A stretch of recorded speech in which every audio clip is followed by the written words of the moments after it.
A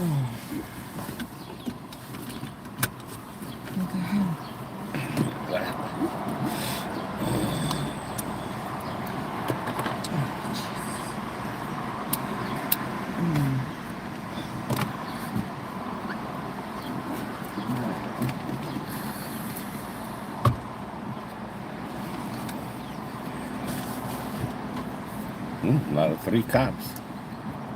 Where? Just rolled by. Good morning, good morning. Okay, I can go out that way as well. You put home on GPS? Yes, I did. I think the I-75 is going to be right down the road, but I would need to make sure. It's telling us something. What? Yeah, I got to make a U-turn. No. Oh, I don't want that on. I just want my GPS. It's on. Okey dokey. Let's do this. Like it wants to rain. Well, it's supposed to be coming today. Is it? Yes.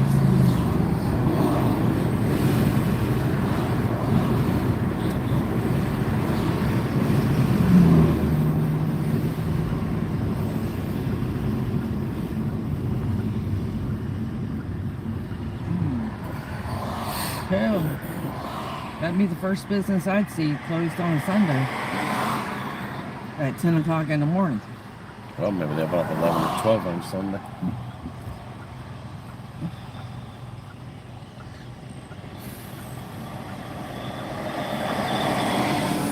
Yep, they said our rain's coming.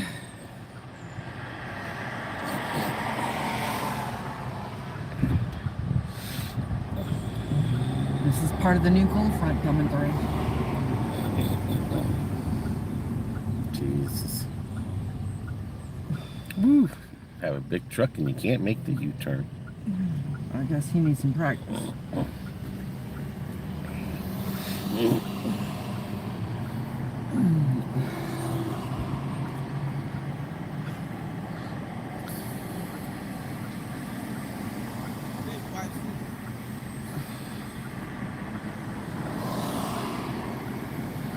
Yeah, because this very possibly we could,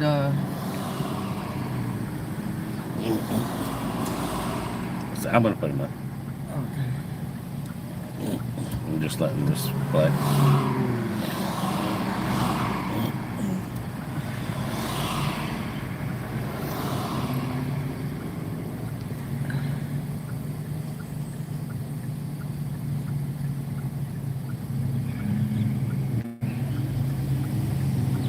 It's cloudy, Fort Myers. Yes, it is. Well, this is part of that rain that cold, new cold front we're supposed to get this week. This stuff here's been stuck over Louisiana for 3 days. And they've been getting drenched.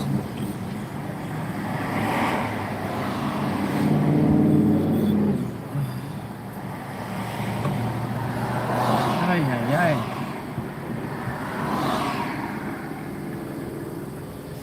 I seen it this morning coming. I was like, oh, and it was really dark this morning when I got up. And I was like, eesh. We might hit some rain on the way home.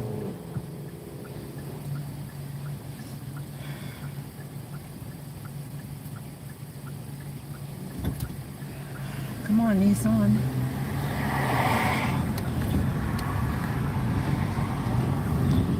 There we go. I gotta go 20 miles.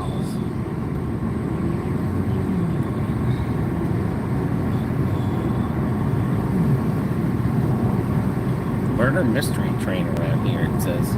Oh, yeah? That's what it says right there. Oh. Dinner train. Figure out who did it while you're eating? Probably. I'm good with that. Just hoping they're not doing it to your food.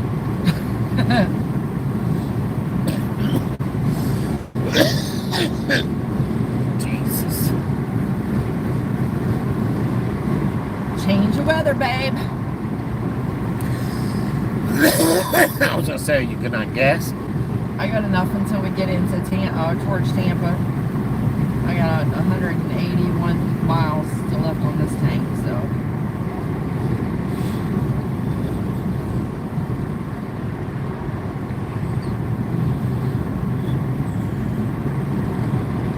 Hey, Cammed Up Caveman, what's up? Hey! Hey, man, Fort how you Myers. doing? We're in Fort Myers.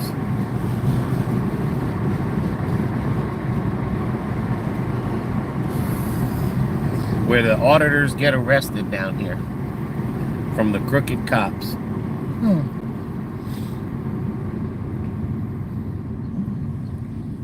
Yeah, the auditors have problems down here. I bet they do. The cops be violating their rights like crazy left and right.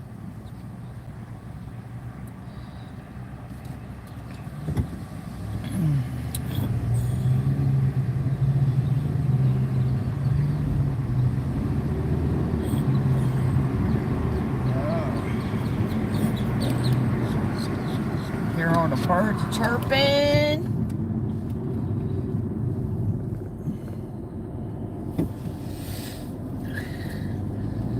Yeah, it definitely looks like rain. That's what they said. Oh. Cool. Did you guys attend the Gasparilla Parade? I wanted. Nah, we're in Fort Myers. We attended some kind of Celtic festival down here.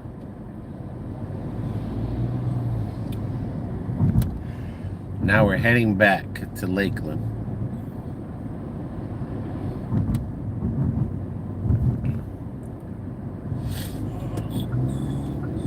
Since I got 20 miles, let's just get in the middle and call it a day.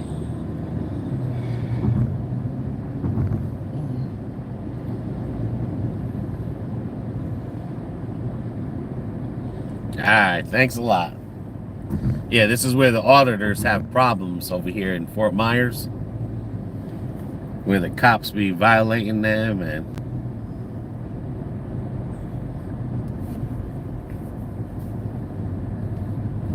I think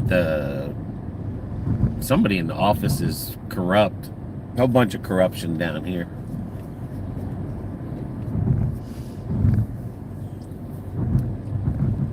But because this area really doesn't have a lot, that's why they get away with it. Yeah, Chunks Bretzen and a few others. Yeah. Yep.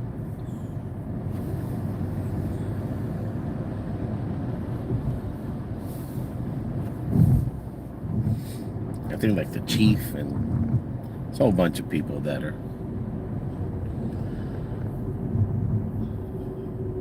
trying to make this area the way they want to, controlling.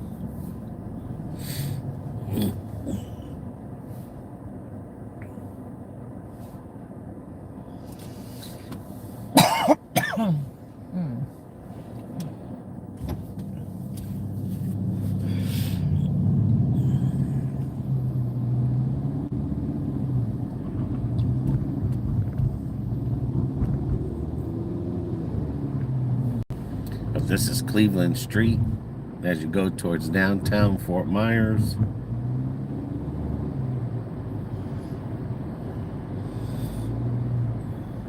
Yeah, and they're still recovering from Hurricane Ian.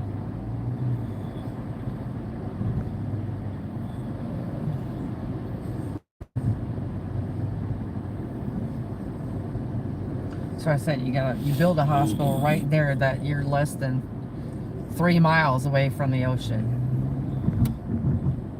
It's crazy. Looks like this road has been repaved and the sidewalks are done and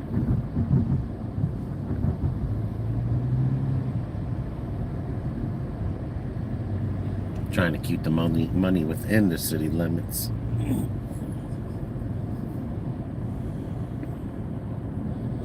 Like I said, you come down here, you see the Edison Museum, and that's it. Like Henry Ford's, yeah, house. there's nothing.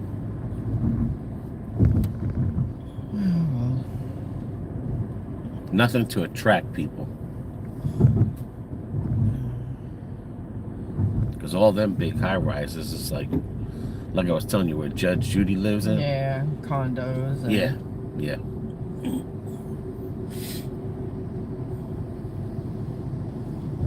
Hey, Kevin. Weekend was pretty good. Beautiful weather. Yep.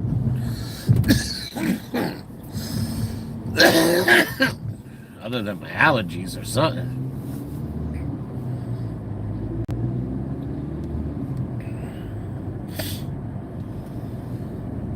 Here comes the rain. I mean, yesterday I just started coughing for no reason. Here comes the rain, and here comes the bay.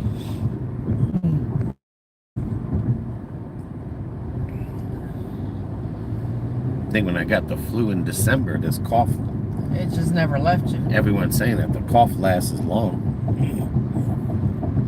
Well, your sister Yeah, was there's the telling park, there's the Celtic. Yep. I was just telling my wife it was looking like rain out, very humid out. My temperature and wind decent, maybe when I'm back. Look at Yeah, that. there's another cold front coming. Yep. A little island out there. Yep.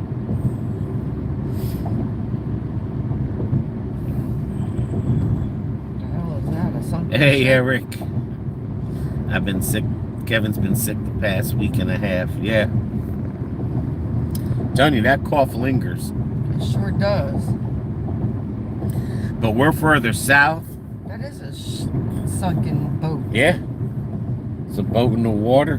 Damn. But we're further south.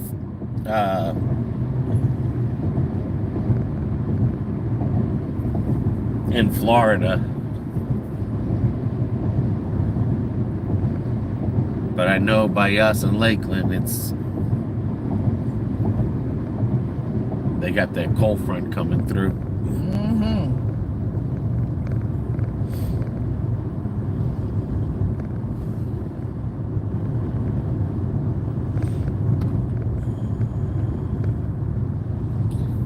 But yeah, I think I had the flu like on New Year's Eve, and all of a sudden it's like that cough just It doesn't go. It doesn't want to go away. And then you're coming into the time of the year where the pollen is going to, everything's going to start trying to bloom again. So then you're going to have that to deal with. Hey, birds, you're a little low.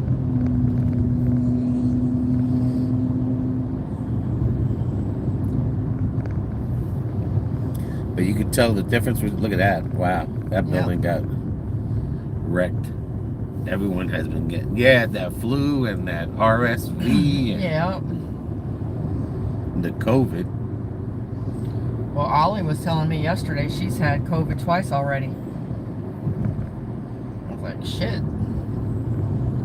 Yeah, she's had it twice since Christmas. She said she can't get rid of that damn cough.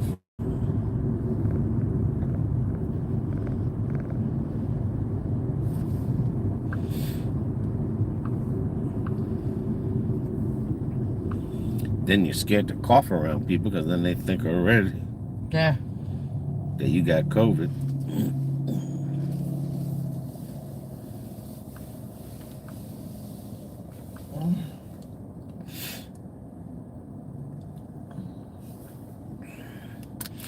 I got it up. Okay.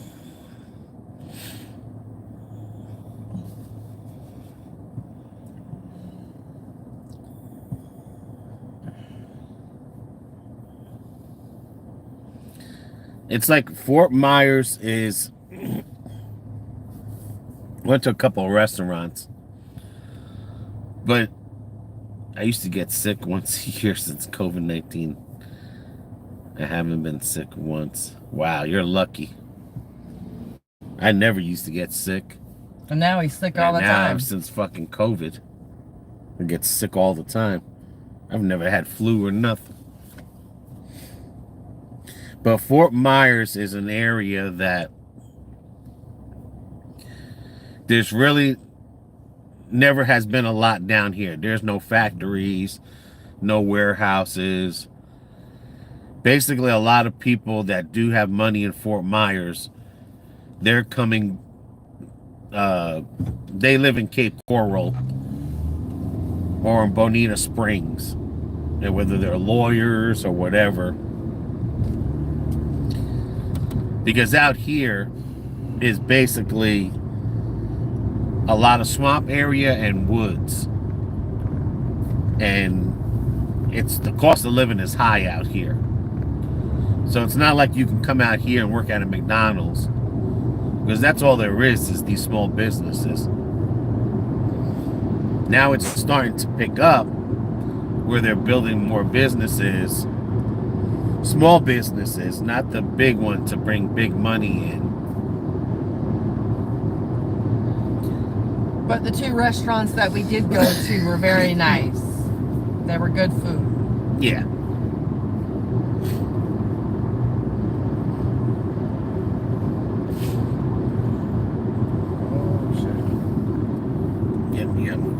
Yeah, this is mainly like a beach town.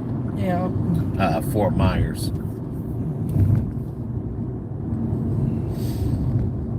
Yeah, and there goes the cops. Came in.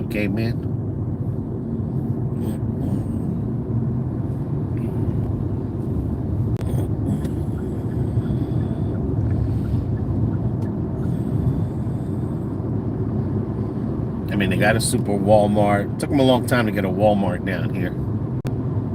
But you could tell the difference between the old and the new part of Fort Myers. It looked like it rained here. Yep. But it's hard to explain Fort Myers because it's, you want to say it's kind of country-ish, but it's not country-ish. It's just... It's old Florida. Yeah, yeah. They haven't built it up like they have St. Pete, Sarasota, Tampa. Tampa. Yeah. There's nothing that draws people to want to come to Fort Myers, like big businesses, to say, hey, let's build in Fort Myers. They have this because it's just really out in the boonies. You're near Okeechobee, which is the swamp areas. And this was like where Ford and Edison, they came here because they had a summer home because of the beach. It's not, you know, you come down here and they didn't want to be around a lot of people. And you start a business. You just come down here to relax. It's not a big retirement community, but there is a lot of old people down here.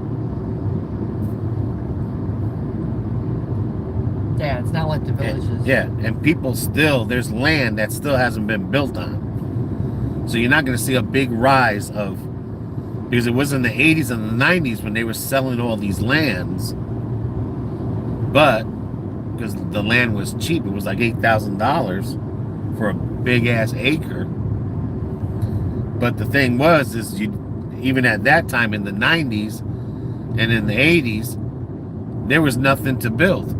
I mean, not nowhere to work. I mean, they had nothing. Like, you had to travel outside of Fort Myers.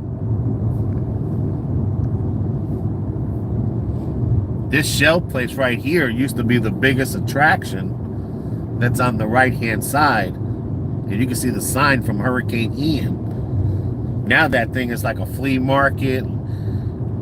It's like barely surviving. But they do flea markets there now. I was reading about it. Oh, yeah? Yeah. Cool. But you can see to the left and to the right, all it is just woods and woods.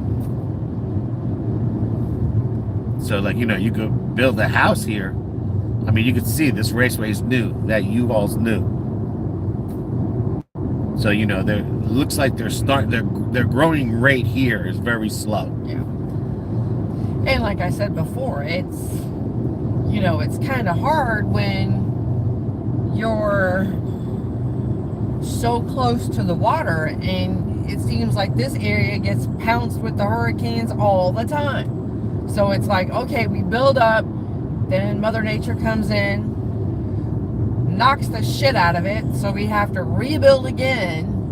So So yeah, that's why a lot of people in Fort Myers and Cape Coral and Bonita Springs and Pine Key, that's why they're tough skinned, because they got to keep doing this over and over. It's repetitive. Yes. Camden says, isn't Fort Myers where all the off-season carnies stay? Yeah. Yep. It's Fort Myers is an area, like I said, Judge Judy lives in Bonita Springs. Judge Millian, she lives in Bonita Springs. But they don't work in this area. They work other places. So yes, Fort Myers is where you would come to, but you're not here to work. The biggest thing at one time, like I said, was that shell factory. That was the biggest attraction, and the baseball team. I can't remember what team. I don't even know if they're still here. But that was the biggest attraction. You would just come here or the beach, but you wouldn't work here. You would just chill out here, have a summer home, and then go somewhere, go back where you came from, kind of thing.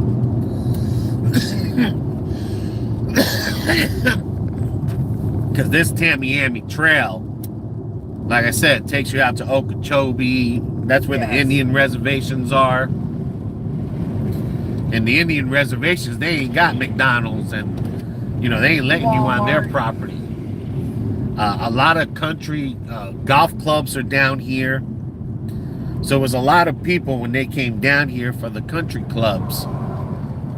That's what they would do. They wouldn't come down here to work. Like I said, when we bought property in the 80s, and because I was going to move to Fort Myers, and then it was like there was nothing. No jobs, no nothing. That's how I wound up in Lakeland. Still thinking in 2000 I was going to move down here. The biggest thing was a Walmart at Lehigh Acres. That was like their biggest hangout. Like people were like, yeah, we hang out at Walmart all night. And I'm like, hang out at Walmart? Like, what the hell? But a lot of the jobs here, and I guess that's why crime is pretty bad in this area here, is because how are you going to work at Circle K and try to survive down here? The cost of living and working at brand new Dollar General here, you could tell this resort, Raintree Resort, has been here for the longest. A lot of country clubs. So it's really an area where the rich people from other states would just come here, chill out, and then go back to doing what they're doing. But Fort Myers is, if you look on YouTube, whatever, it's a pretty bad area. They have a really bad reputation down here and everything. But again, there's no warehouses, there's no... But that one dude, he moved from California, I think, to Bonita Spring or Fort Myers or Punta Gorda. Like Punta Gorda, Bonita Springs, Naples. That's where you see a lot of good jobs, better jobs there. But he door dashes out of here, Fort Myers. Oh, I know what you're talking about. And he said he was doing pretty good door dashing.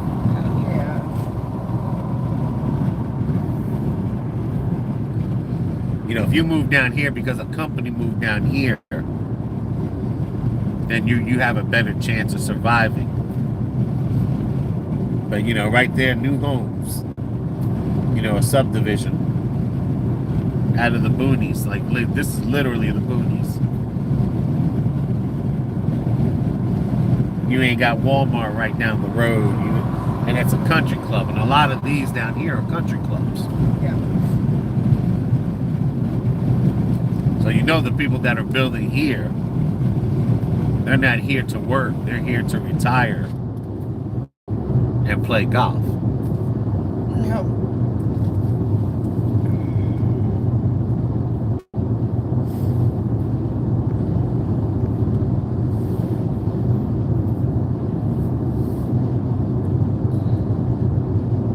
But yeah, like my brothers, sisters, my parents, we all had property. And we just wound up selling it because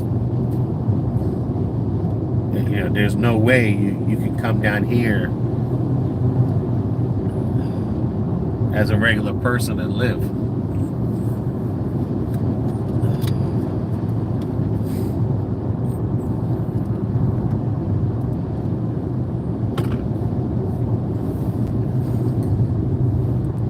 And the houses, to build houses down here and to have house insurance, it's not like in Lakeland or in Central Florida. You have to have like Hurricane 5 proof houses, and your insurances were. I remember back in the day, Fort Myers used to go on fire a lot, and they couldn't control it because, like I said, it was just nothing but pine trees and palm trees. And they just couldn't control the fires because there was no houses. And right here to the left is a big ass garbage dump site. So that shows you that this area, since there's nothing, this is where they put the garbage out here. So normally you find garbage places away from the city.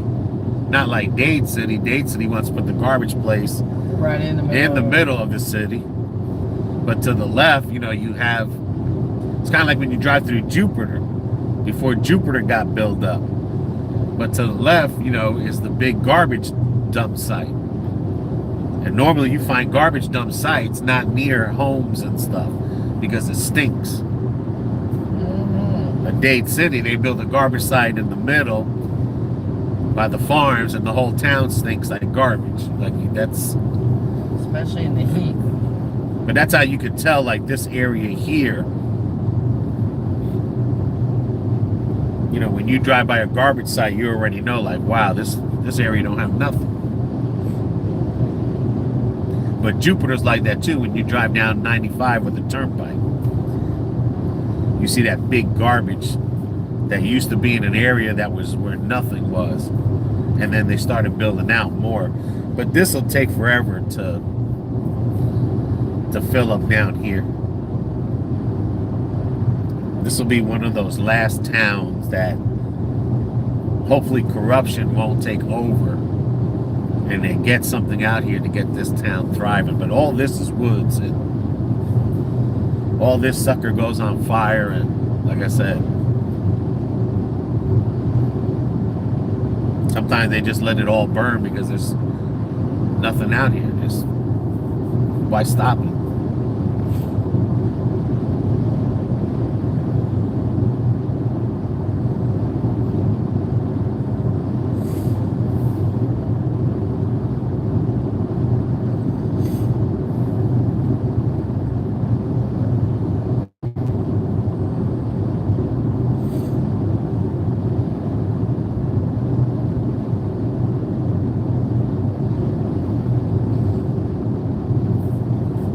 See a lot of boat places in country club, like golf country clubs.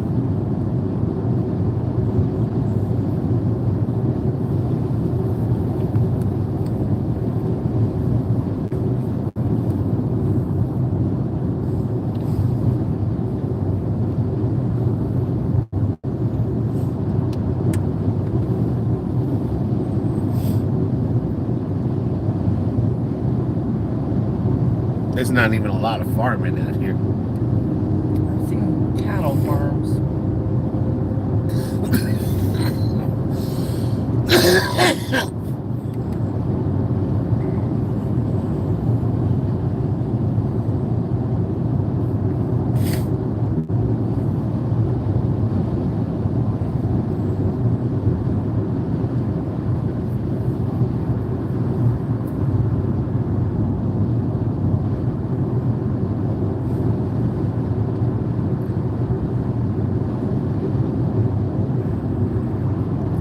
Dude, I've been taking medicine like crazy. I took it this morning. I took double spray nose, everything. I'm telling you that, like, I was like 2 days ago, I thought I had it beat, and then all of a sudden yesterday, we went out, and then I came back, and I couldn't stop coughing. And this cough's been going on since, shoot, New Year's Eve. New Year's Eve, when we went to Pigeon Forge.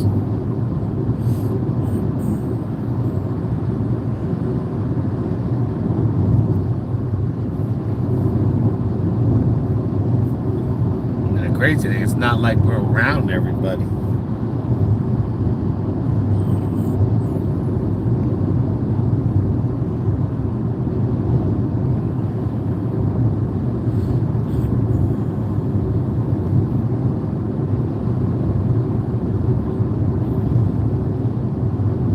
And even when I had the cough, right? I was taking everything. Yep. Spray nose, this, that, and just... Yeah, the Flonase and... It's like it's not the congestion that's causing the cough. It's something else is causing the cough to get, you know... Like the mucus is going straight to the throat in another way. Because I don't have to be congested to cough. I was just coughing. And there's for a while there I couldn't even lay down because I would cough so much. Not lay down flat, you had to sleep. Yeah, I had to sit up. Like literally sitting. In a half-mile, turn right onto Tucker's Grade.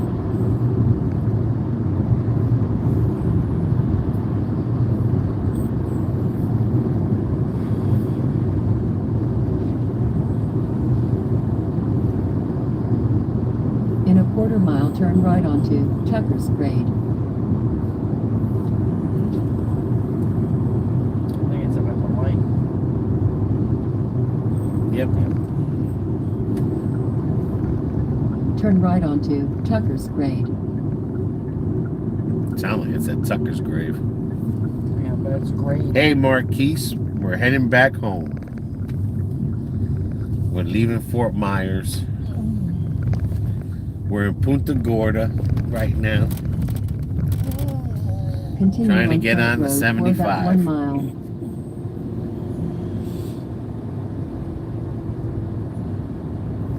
Heading towards Tampa.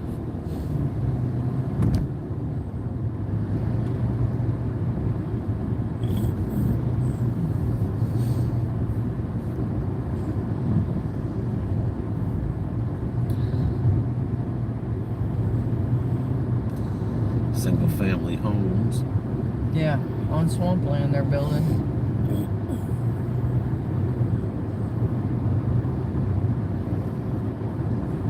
In a half-mile, turn left onto I-75 North. Look like a reindeer. Mm-hmm.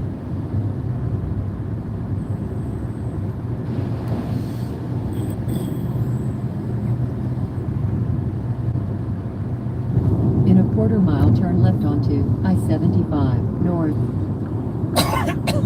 Goodness.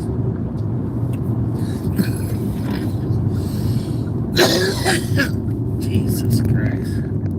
Turn left onto I-75 North.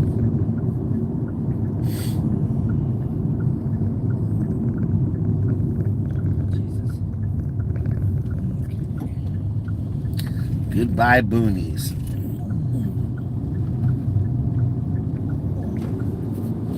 Yeah, there ain't nothing but palm trees and pine trees.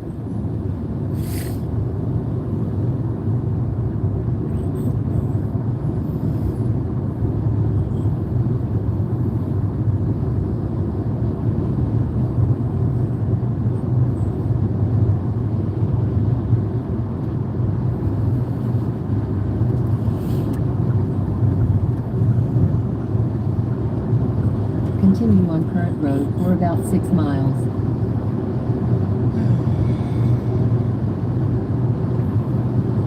See some of the trees broken over from the hurricanes of the past. Oh yeah.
what Just this stay at is today, 75. 5. That's gonna make you go through the back roads. Oh no, I don't want to go through all that.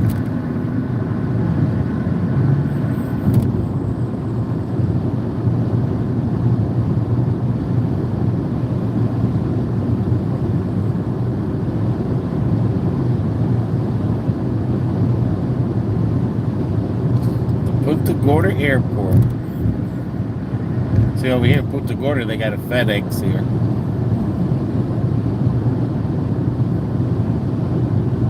That's the McDonald's we went to. Yeah.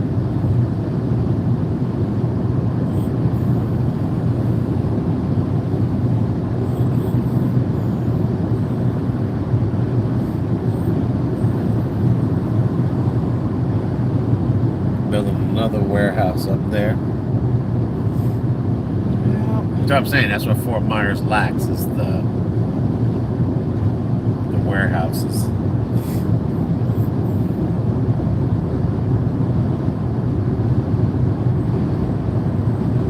In 2 miles, take exit 164 on the right to Arcadia. No, we're not going to that's going to Arcadia. Arcadia. No. I'm just going to do my straight shot and call it a day. Cheney's and Brothers, CBI, food service.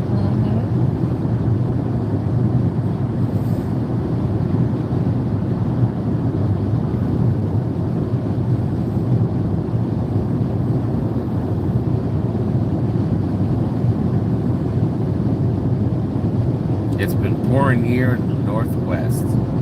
I think that's that cold front coming. Yeah.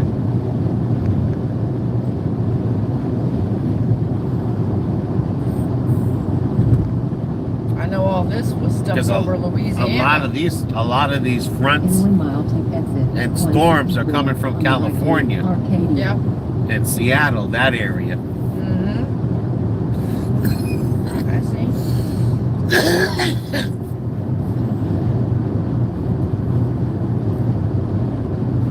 Yeah, a lot of storms that are coming across the middle of the United States and stuff. That's all coming out of California, or that, anyway, West Coast area there.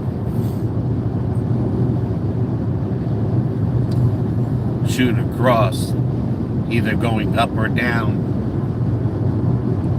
the United States. On the right to Arcadia and then keep right. Winding up in Massachusetts and Florida. That'd take you towards Mayaka and all that Yeah, I other don't want to shit. go. No, I still back Keep way. right onto US 17 north.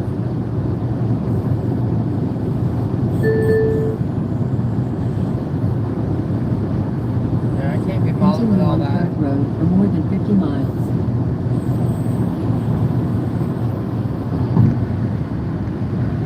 It's 75 is a straight shot, and that's what I'm doing.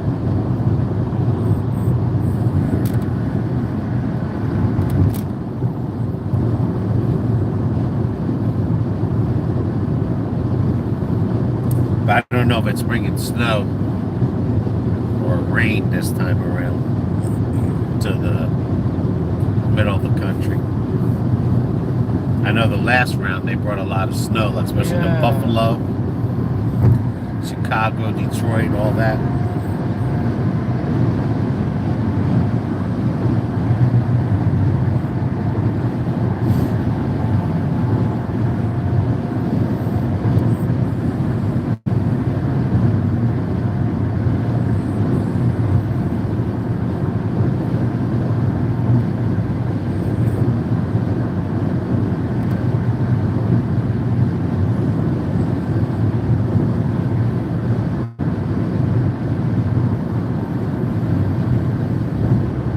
Oh, man.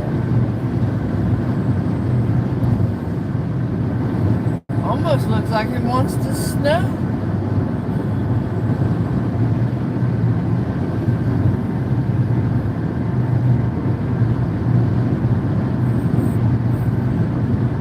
Also low level clouds too. Yeah, they are.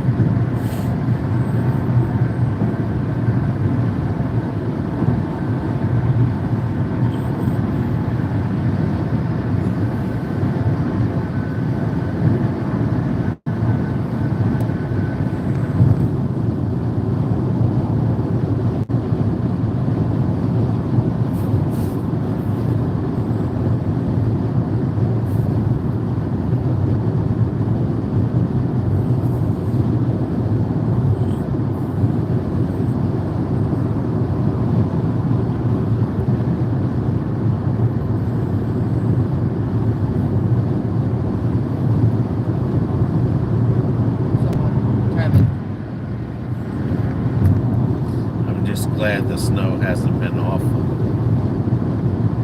Probably where you're at. Imagine those people in Buffalo. They had it real bad. Well, up where my uncle's cabin's at, they've had over 5 feet of snow. When that snowstorm come through. Yeah. And then they're by the lake, which that made it worse because then they got the lake effect.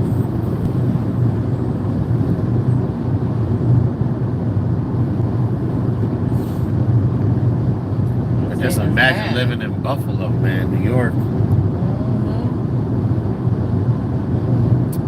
Nah, I'm good. Right, you can turn this up because Now we're an hour and a half from Buffalo. Wow.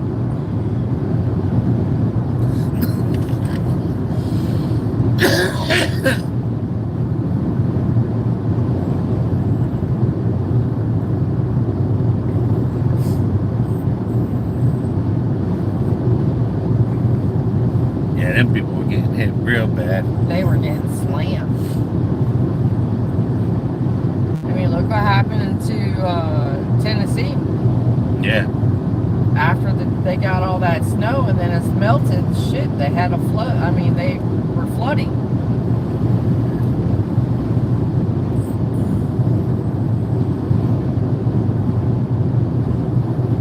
And then they got all that rain. It was a hot mess up there. Crazy thing is all the snow came after Christmas Yeah. and after New Year's. And then Not they got many people. pounced. Not many people had a white Christmas, but they sure getting a white 2024.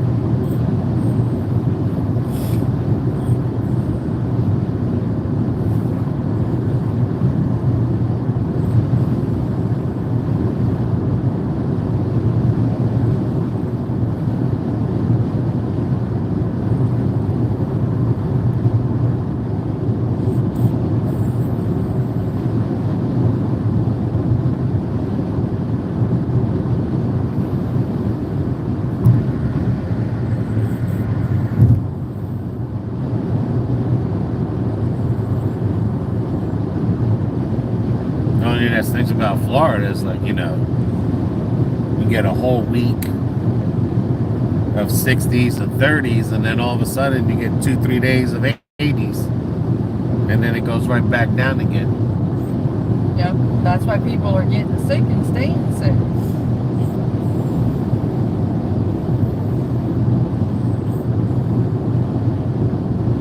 About 50 days this spring. Depends what the groundhog says.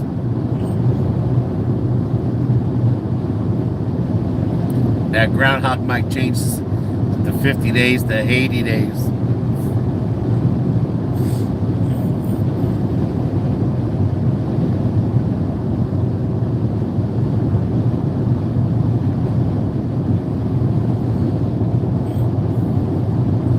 Now it's Because if he starting. doesn't see his shadow, it's, I just want longer days. I'm with you, Kevin. I'm ready for this time change, man. Because I don't know about you guys.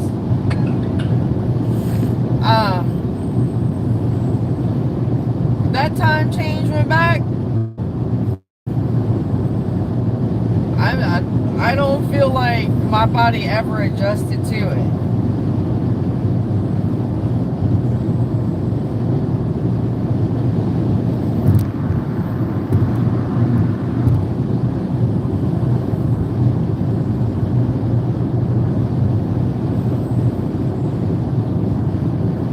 I mean, I used to like it when it used to get dark early when I was younger.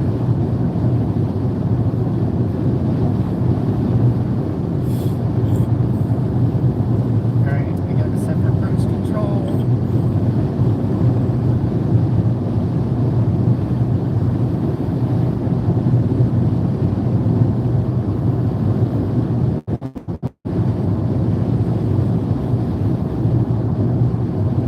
Now I don't, doesn't bother me now if it's gets dark later.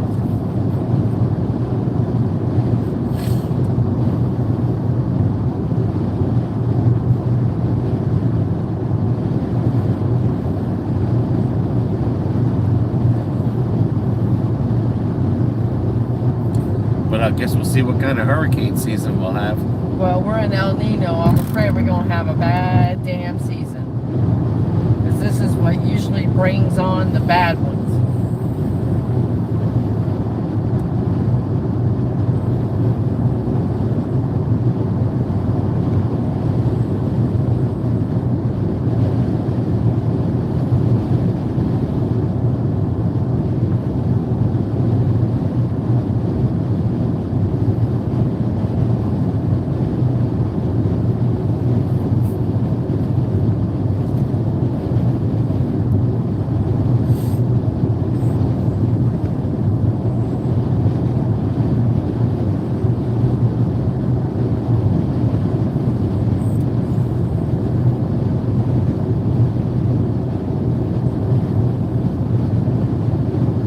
Hurricane season starts in June, right?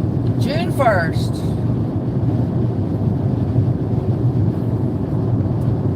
Let's see. I think it's June 1st. It is June 1st. They were thinking about moving it up because the past 3 or 4 years in a row, we've been starting to get them developing around the end of May.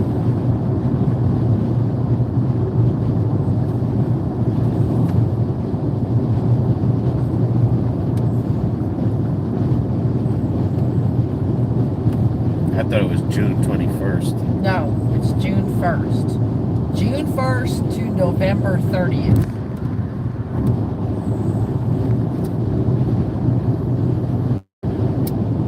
Yep, June 1st.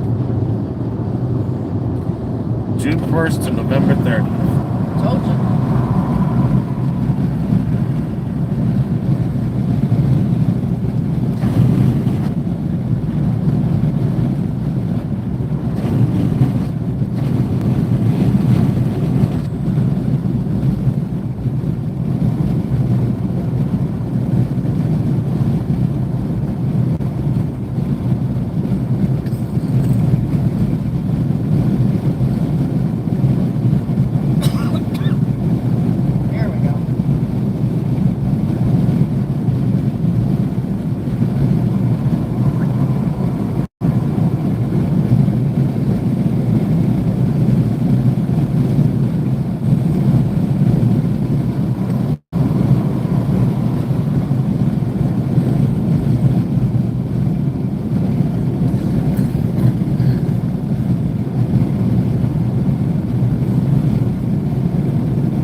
that's where I should go. I think that's that place where the springs has got that mineral in it to help your body. That you pay to go. Well, if it helps, I wouldn't mind paying.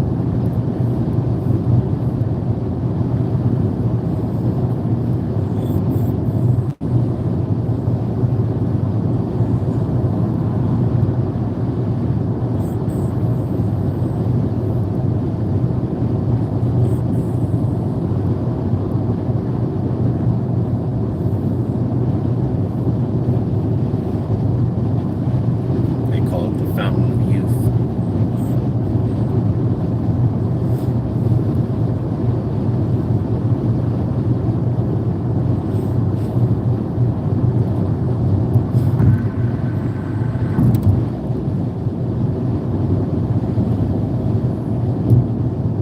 Scottish Highland Games, February 10th.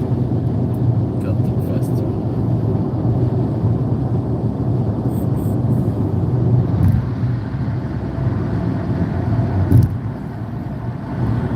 When's February 10th?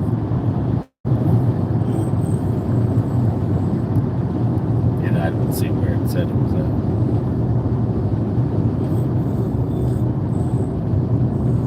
No, I've got the list. I can look it up. It's got to be a weekend.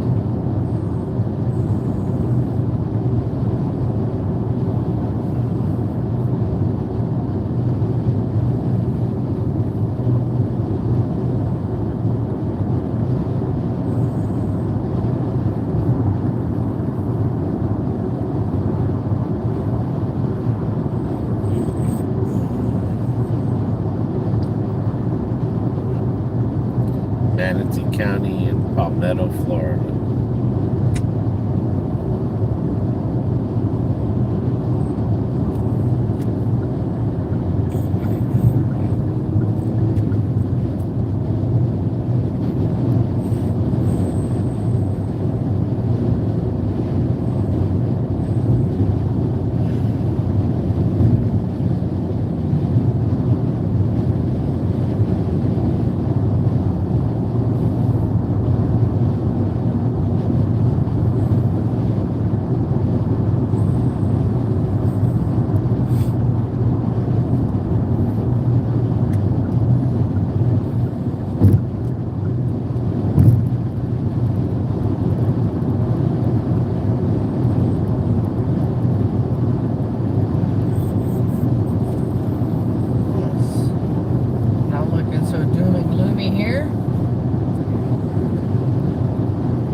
traffic once we get into Tampa. I don't know. They got that Gasparilla still going on? Oh, I think that was yesterday. I don't think it's today. I thought it was That for the was- weekend. Well, it could be, but that was for the kids' Gasparilla. At least it was a nice day for the kids' Gasparilla. Because usually it's freezing out there for the little ones.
Today, Mark? Okay.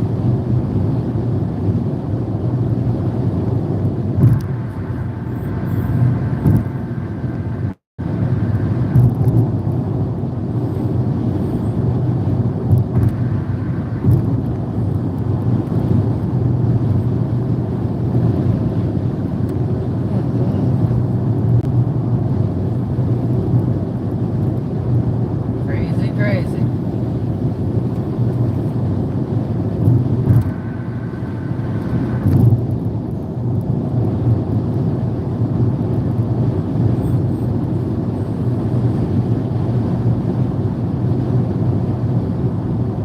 Okay. Well, that shit in the back's gonna fly out. I don't say, you look like a slingshot there.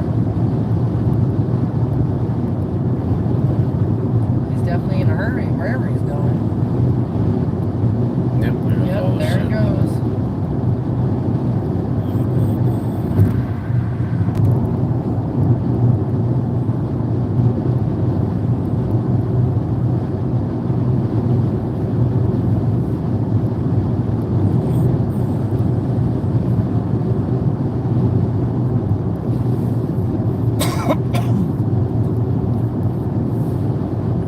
But we should be home in plenty of time to watch the games.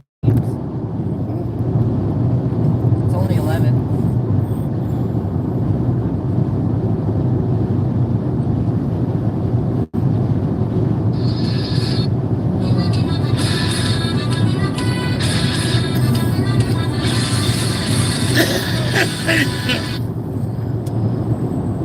Sorry, child.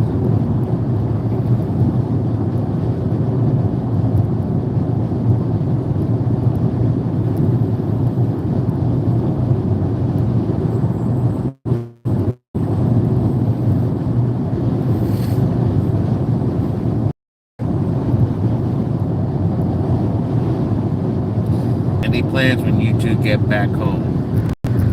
Yeah, yesterday was BB's birthday. Gonna buy a cake and sing happy birthday.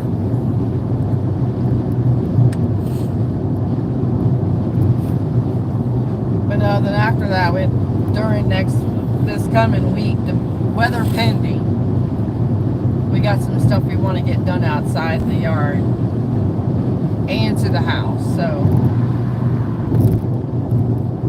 Happy belated birthday. thank you. But other than that, we've been, I power washed the floor to the house, right? Yeah, the driveway and then walkways, BB patios. trimmed all the trees. I mean, that's what's good about living in Florida. You can start your spring Clean stuff up. now. Yeah. Because I don't see us getting down below 30. So we're getting all that done. But then again, Mother Nature has been a little bipolar lately, so. And then we're gonna touch up the House. certain colors of the house faded, so we're just gonna touch those colors up. Mm-hmm. Get it looking nice for the summer. And then BB's got a little bit more gardening to do in the back. I'm gonna put in like different types of flowers for the butterflies and the birds, and so it'll be cute.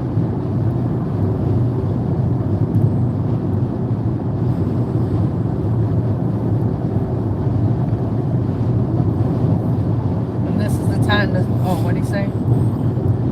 Sounds like a good time. It is, especially if you like being out in the yard doing stuff like that. And it was nice out. The weather's nice. I mean, Yeah. And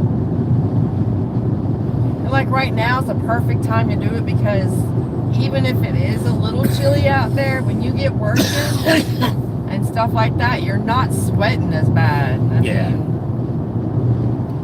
I mean, we went out, what, on a Wednesday? Yeah, Wednesday last week. We started at 9:30. We didn't stop until 3 in the afternoon. So I didn't get all my weed eating done, so that's why I'm going to finish it up this week and get a little bit more done that I want to get done. So shops at Home Depot. Oh my Lord, look at that. more apartments or condos? You got that right.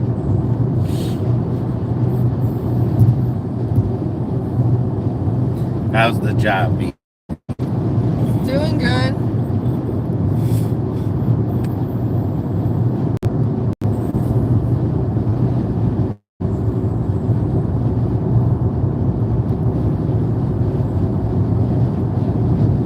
We're gonna be getting close to Brandon. Wow, what's brand? Traffic's getting thicker.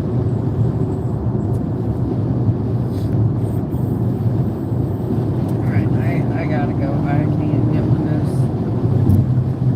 Dang it.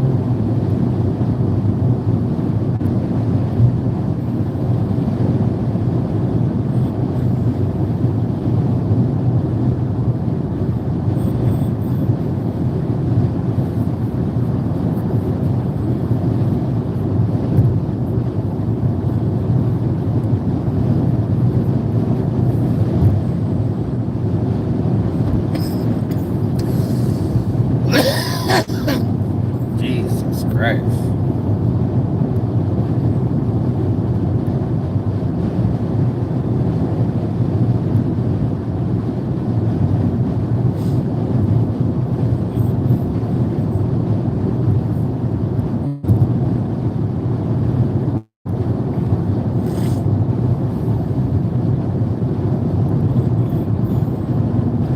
Cameron needs a hot tea with honey. He does. Probably. I was just thinking that. Nice hot toddy. Break that shit down.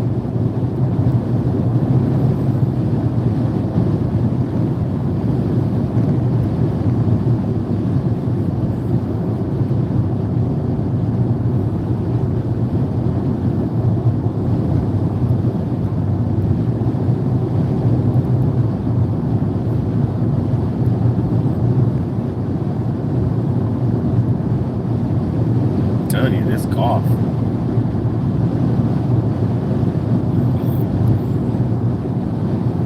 I mean, it just came back out of nowhere. Yep.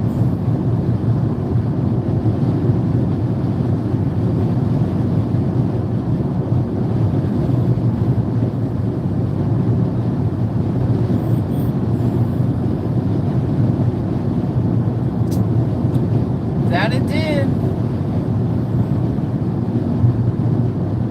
Oh, Sarasota. Ringling Brothers.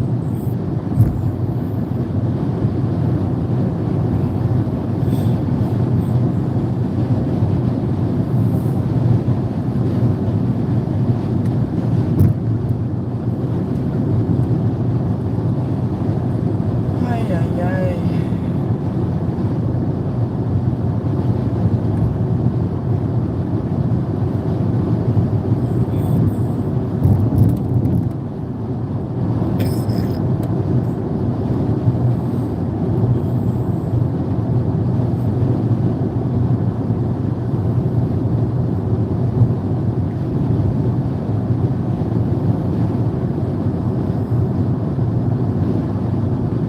What do you say? Off topic, but I'm looking to add wings prices to order later for the game, and I don't know why they keep going higher. I missed the whole wing prices. They keep going higher because everyone's going to chicken now. Yeah. That's why. Chicken used to be the cheapest meat you could buy. Yeah. I mean, even in the stores there. Expensive, man. And then they have, because I remember Hungry Howie's, they had two types of chicken wings. They had the small ones, and then they had the jumbo. In the jumbo, they charge you more Yep. because there's more meat on it. They were ordering the jumbo for football season, but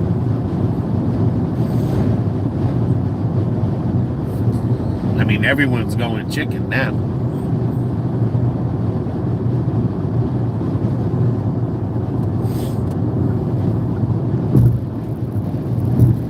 I mean, chicken wings have gotten so expensive that even the Wingstop has went from chicken wings to breasts now, Or thighs. or thighs, Yep. because the chicken wings the prices went up. Mm-hmm. So they wanted to find another way to keep people coming without the cost.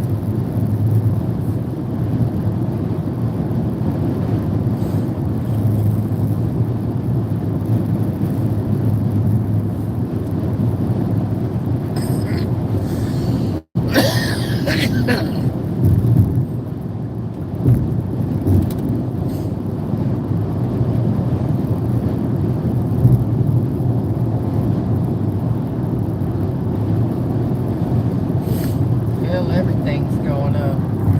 Oh, Jesus Louise. Oh, my. And a lot of chicken places are opening up too. Yeah. Yeah. I mean, you got Slim's Chickens. Like I said, all those individual chicken fast food joints are opening up as well.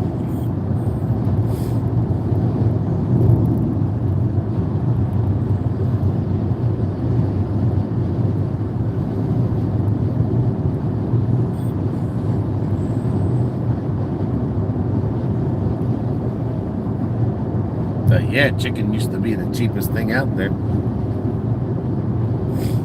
It used to be chicken and then pork. Not anymore. Cheaper to make your own wings. Get some Kinder. Get some of that Kinder seasoning and sauce and call it a day.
Yeah, I'd rather make them at home. Well, you get more for your money.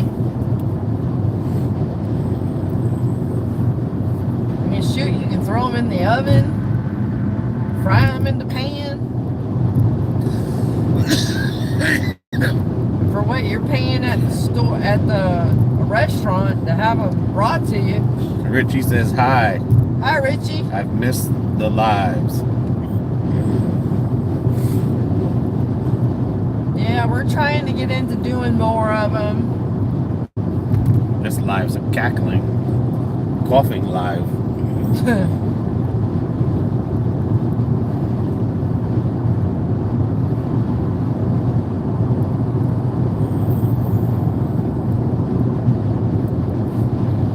Yeah, cameraman's not feeling too great.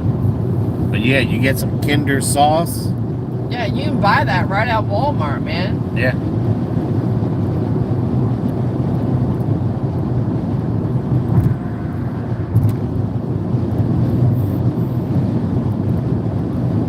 And I think you're spending You buy like, the chicken leg or you and can arm together or something. And, yeah, the drumsticks. You buy you can get a whole package. and then you just cut it. Cut it. Yeah. And I think you're looking at about $15 for one package. I know. That's good enough. And that will feed me and cameraman. Just one. So, well, back in the day I needed to because I used to eat a lot more of them, but I like doing it at home. Because this way, if I cook it and I put my sauce on it, and after it absorbs the sauce to get the flavor in, I could always add more. If you go to a restaurant and have them, you can't do that if they're ordered like that. So. Or you put some of that adobo seasoning with the Kinder sauce. Oh yeah, that's real good. That'll take it to another level. It sure does.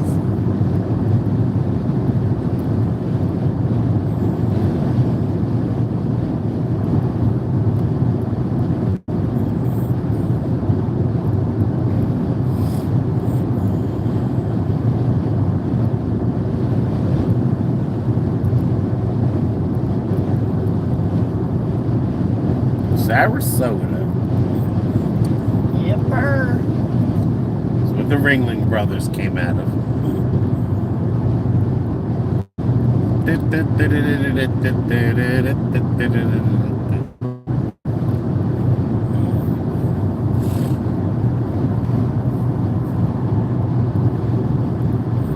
Damn, dude. You don't want that Airstream too long driving. We headed home. We were just in Fort Myers. Yeah, we were in Fort Myers for the weekend for BB's birthday. Cameraman took me away for a weekend. That looks like Ringling Brothers tents over there. It does. I want to get away from this idiot with his Airstream because Sarasota he acts like he ain't got nothing behind him. Circus. We gotta come to Sarasota one day. We do. We haven't been out here in a while. A long while.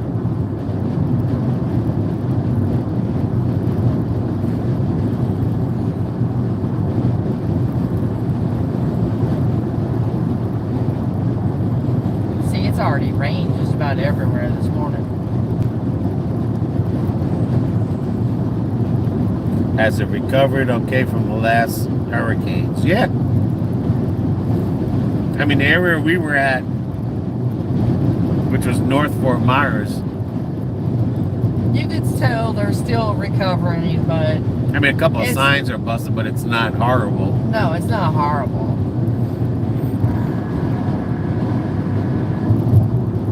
But we didn't make it to the beach area, too, so No, we didn't. we stood in the city limits, but as far as the city limits were concerned, It looked decent, yeah, it looked nice.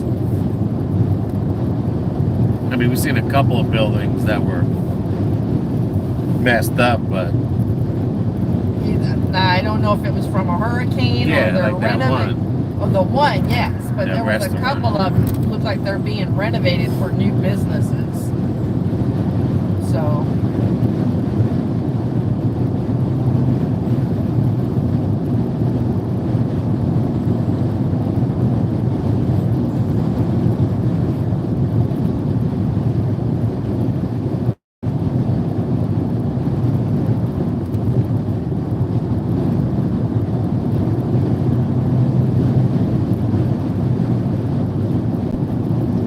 But a lot of it probably would be by the beach area where you would notice. yeah. Where you would notice the hurricane. But like I said, we weren't by that area there.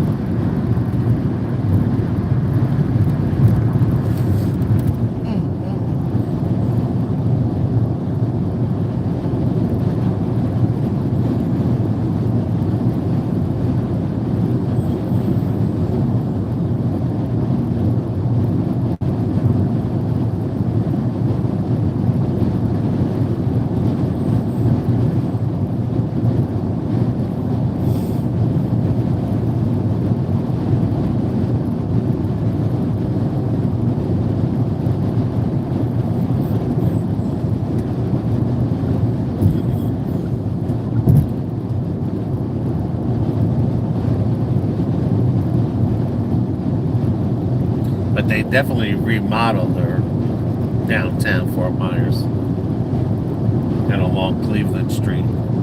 Yeah. All paved and new buildings there. New businesses. So they're starting to grow. It's just going to take them a while.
Goodness gracious.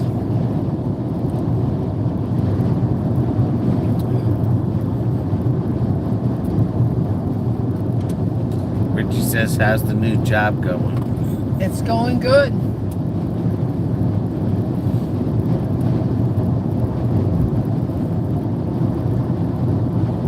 Chula.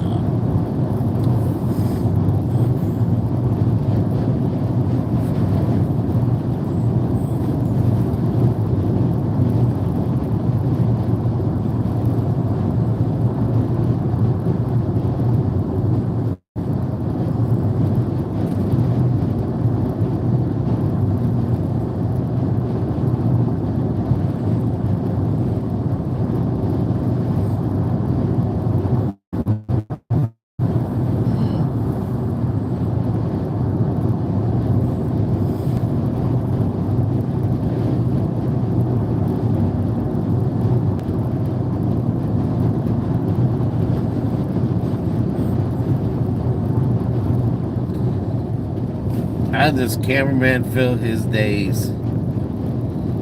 Now you're no longer door dashing. He fills his days with doctor's appointments.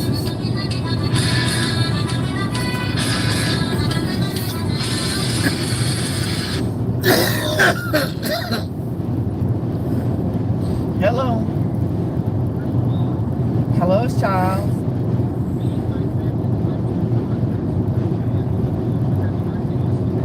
That's okay. Thank you. That's all right. I figured you guys were working.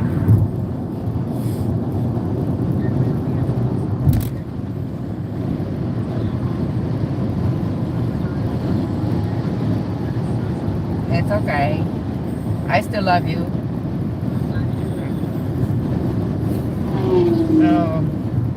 Yeah, we're on our way back home from our work. Yeah, we're on our way back home from Fort Myers. So.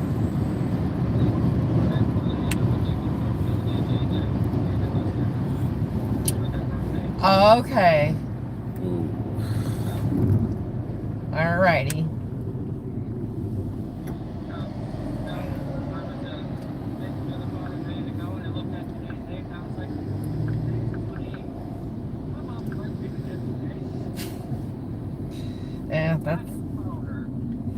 Yeah, that's okay. I know you guys had a lot going on, so. I did. He took me out to a really expensive restaurant for dinner, and we did that, and then unexpectedly we found they had a Celtic festival in downtown Fort Myers, so we went and did an afternoon over there. We got to hear some live bands, shopping. I got to buy some of my scones, my Irish and Scottish scones, and my Irish soda bread, and so yeah, and then I bought me some really cute Highlander dresses so for the summer, so I'm good.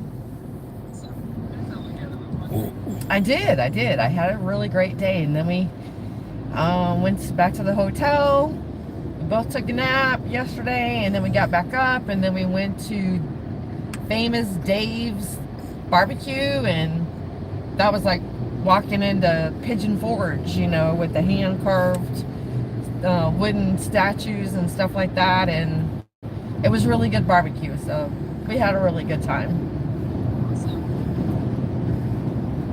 So, but I'm gonna let you go because I'm in the middle of this chaos driving here. We're in Sarasota and they're doing construction and traffic is getting bad, so. All right, I love you guys. All right, bye. All right, take that for me.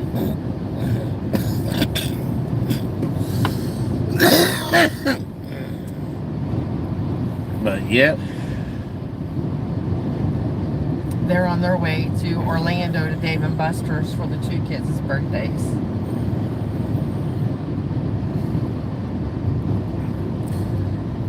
No more door dashing, so I've been doing a lot of house yard work.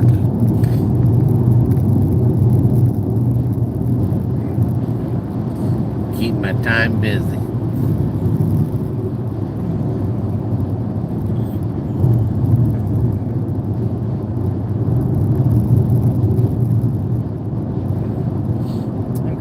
Once we get out of this craziness right here, I'll find a gas station. We'll pull over, we'll get some gas. But I want to get out of this construction.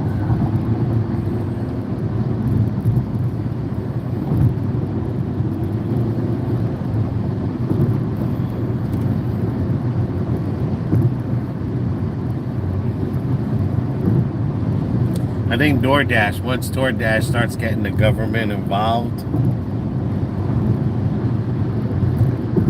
I think they're gonna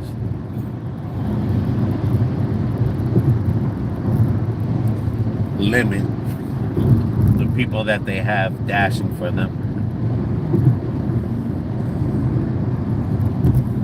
Plus, probably by that time, the guy that owns DoorDash will probably sell it to somebody else, and they'll really screw it up. Yeah. All right, we get out of that. So. I mean, there's always going to be door dashing.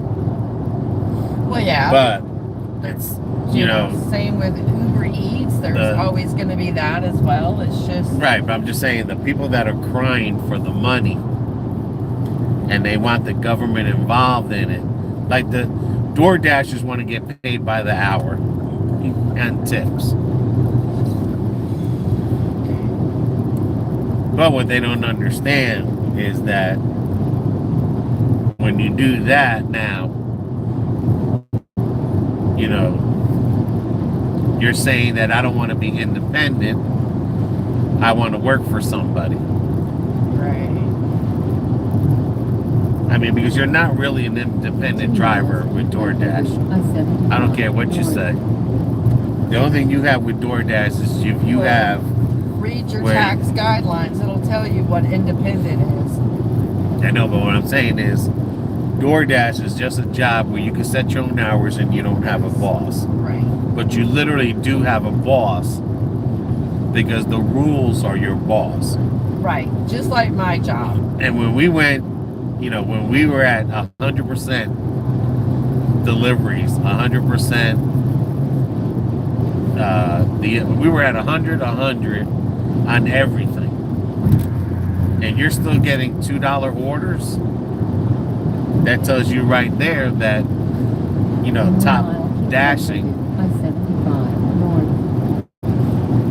You can shut that off now. That top dashing doesn't mean nothing. That staying in the percentage high doesn't mean nothing. I mean, just like my job. I will still get a 1099 just like if I was doing DoorDash. I have to take my own taxes out, but I do get paid by the hour. It says I'm an independent contractor, which is malarkey because I have rules and regulations that I have to follow. Right. So the only independence that I have is I can choose the days that I need, that I want to work, the hours that I want to work. With this company, I only have to work 15 hours a week. And then 20 hours in total on the weekends. So you can break that up or, you know, do 10-hour weekend, 2 10-hour days on and don't have to, you know, worry about it anymore. That is being independent. But as far as being totally independent, no, there's rules, regulations. You know, if say I was to violate the HWY laws, I could be sued because I broke the law. And DoorDashing too, it's not mentally a good place to be at in your car 5 or 6 or 7 days a week for 8 hours a day. Yeah, 8 to 10 hours a day. No. It's not mentally there for people because... And it's not physically there either. Because they have you... They have, like... You're never satisfied being a DoorDasher. I mean, it's just a mental drain. It is. Because, you know, you go and you get this $20 order and then all of a sudden you got a bunch of $2 orders. So it's not a job where you can succeed or you're gonna move up the ladder. Yeah, like when they tell you top dasher, a lot of people thought, oh, that's moving up. And then you find out, well, now you got to do catering to get the better orders, but you're still going to get shitty orders. But you still have to follow that, you know, you got to have so many deliveries, you got to work so many times. I mean, so many rules with it that even if you apply the rules, it doesn't matter. You're still going to get shitty ones. So, yeah. I mean, they know. DoorDash knows what people are busting their ass, what people are doing. And if they say, like, hey, well, this guy keeps letting me shit on him, I'm going to continue to shit on him. Right. even though he's doing good.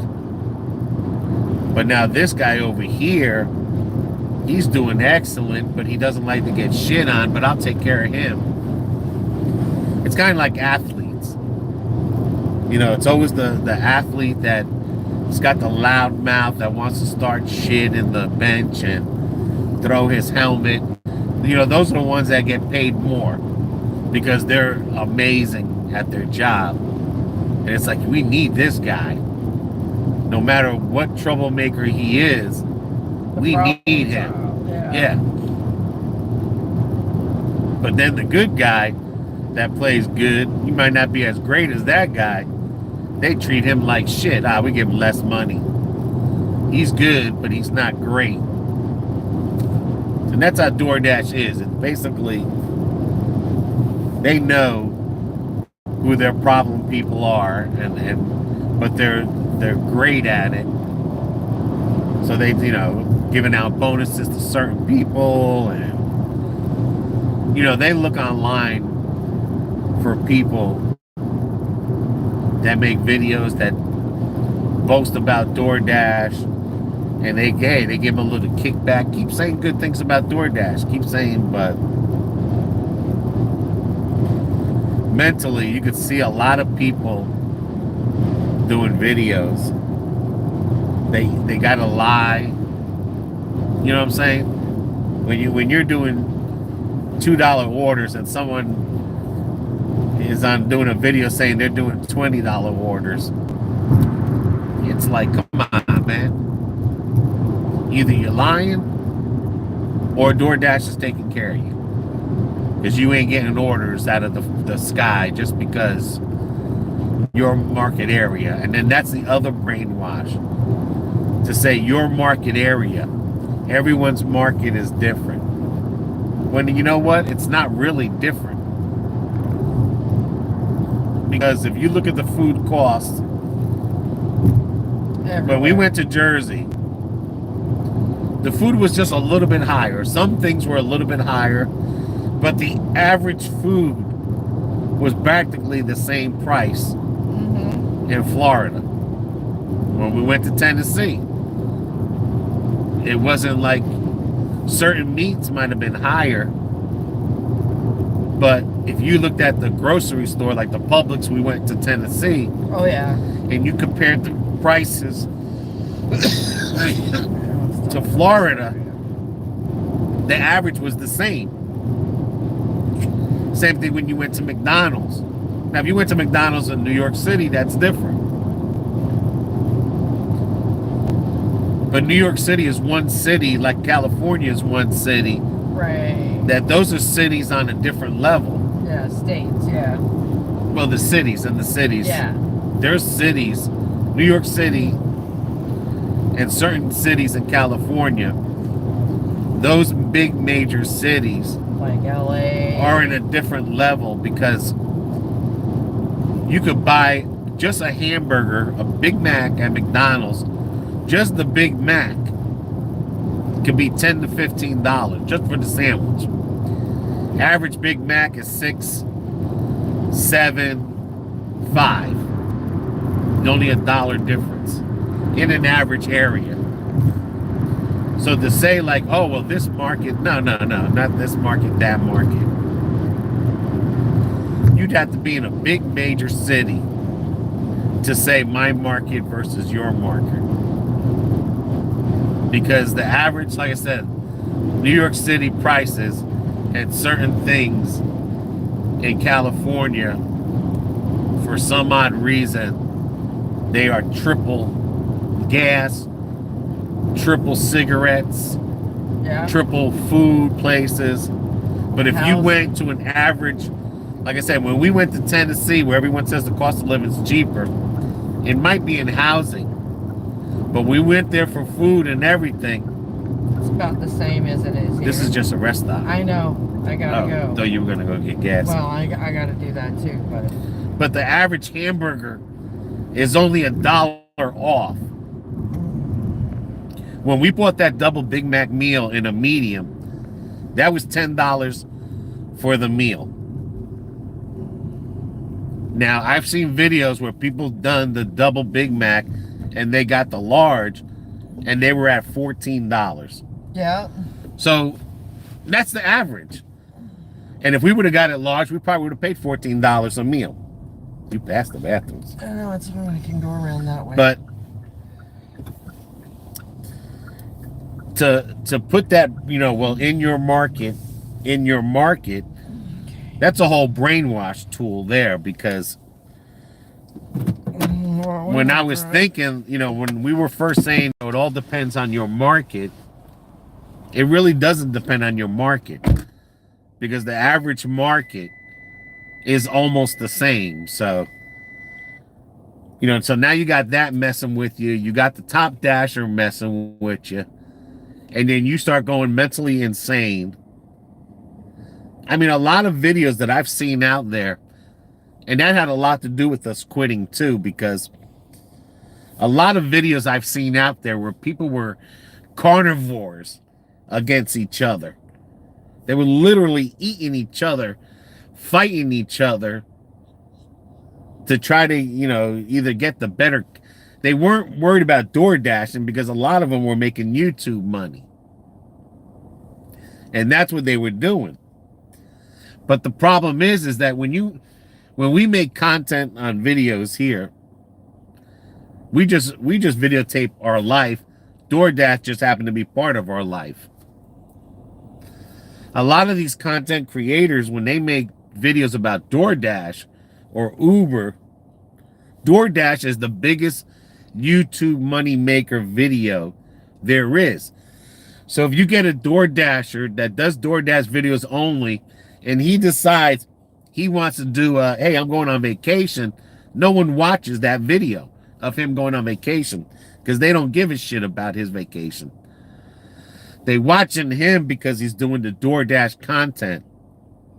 So you can't separate yourself from doing DoorDash content. You got to stick with doing DoorDash content. And DoorDash, I mean, there is so many new creators coming out doing DoorDash. It basically comes down, you're not watching DoorDash videos no more to learn how to dash or to see how to dash. People are watching DoorDash videos because they want to see how stupid someone is acting when they're dashing, or how crazy or creative. Because we all know when we go out and DoorDash, it's the same shit for him as it is for me. But like I said, when you start watching someone saying, I'm making all this money, I don't give a shit. Ain't no one making that kind of money, DoorDashing only. Because when we first started doing DoorDash videos, it was to prove that you can't DoorDash and have a house, have a car, and have a living sustained with just DoorDash. And you can't. And I don't care if those DoorDash video people that are out there, they have more than one income coming in besides DoorDash. They're not out there DoorDash. I've seen some DoorDash, Instacart, and Uber.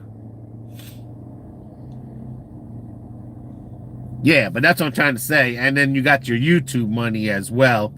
And then whatever other side, like I've seen people that had,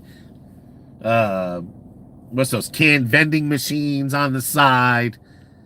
Trust me, or their spouse, they're not telling you their spouse has an income coming in. But I promise you, DoorDash, you are not. With DoorDash only, you are not owning a house, making car payments, having a family of even 3 or more with just a DoorDash income. And then you find yourself working more hours than you would a regular 40-hour job. You know, I'd rather go work at McDonald's for 40 hours and have an income that I know that's going to be there than trying to do 50, 60 hours and saying like, oh, I made 50,000 in a year. I don't know. I don't see nobody. I can't see someone making $50,000-$60,000 in DoorDash and having a life. Because DoorDash is basically for having a life. That's what the whole thing of DoorDash was. I can work the hours I want. I can work less hours and make more money. The people right now that are losing money are the people that are in Uber Eats, DoorDash, and everything. The people that are making money right now are your pizza delivery drivers. They are killing it because they are getting hourly plus tips. But nobody wants to wash dishes. Nobody wants to sweep the floor. Nobody wants to, clean the bathroom. Because that's what would happen if you're a pizza delivery person. You would have to do whatever the store needs to be done. No one wants to prep. No one wants the thing. But they're making more. They're killing it more than a DoorDasher or an Uber or an Instacart person. And the crazy thing is, and I was thinking about it the other day, the people that are, the government gave everybody money. People don't want to go back to work because they're comfortable where they're at. But the people that are really succeeding right now are people with jobs. People with jobs are succeeding more than the people that have the DoorDashes and stuff. The people with the jobs are definitely making more money and are succeeding, working less hours, and having a better life than someone out there and sitting in his car, door dashing and Uber eating and Instacarting. Because mentally, I mean, look at some of the videos out there. Look at some of the people that complain, or because you got the complaining videos out there, and it's like mentally they're, and it's addicting because they can't stop door dashing because they don't know nothing else but to door dash. Like when I was delivering pizza, I was addicted to having tips in my hand, cash every day. And then when you leave a job where you have cash every day to a job that pays every week, even though you're making more money at that week job, but you were satisfied to have cash on your pocket every day. And then all of a sudden, now you got to adjust yourself to not having cash every day, to only having cash when you get paid weekly or bi-weekly. And the bi-weeklies, they even hurt more. You forgot about the girls doing OnlyFans. They balling. Well, that they're making money in the OnlyFans. That you're making money. But, with the OnlyFans thing, the only bad thing about that is that, eventually you're going to, depending, some people look good when they get older. Don't get me wrong. But there's some people, some of the girls make a killing. Oh, they make more than a killing. They make more than a killing. But it's kind of like a stripper, if you don't take care of your body. What happened? Nothing. You don't know how to get home?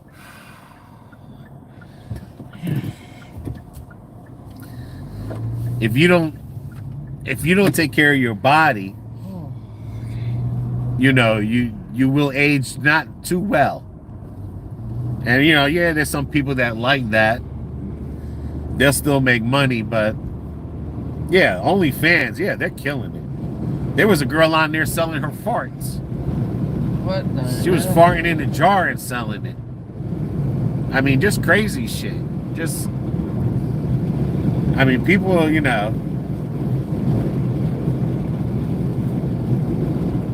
how would you? First of all, you would have to have some stinky farts, number one. for the flavor to stay in the jar. And you had to ship it out.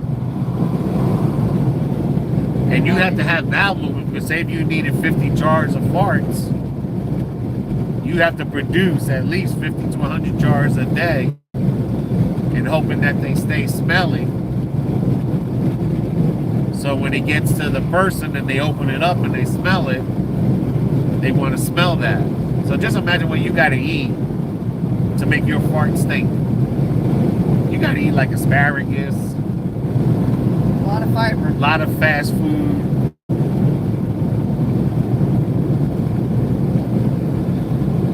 But yeah, there's women selling farts out there, killing it.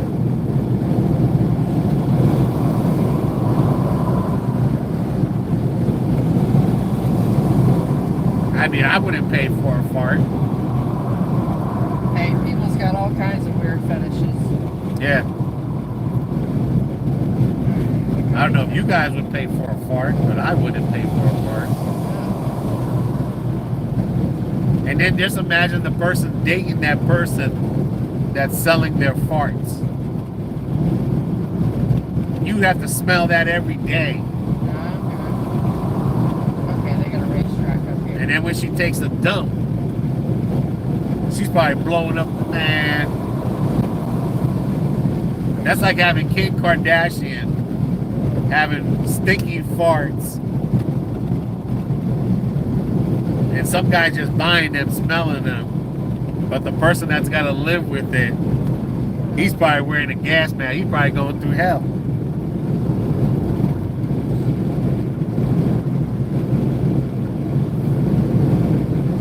I don't know how long a relationship would last if somebody is with somebody that farts a lot. Because like I said, they got to be stinky farts to get into the jar. You just can't. Right.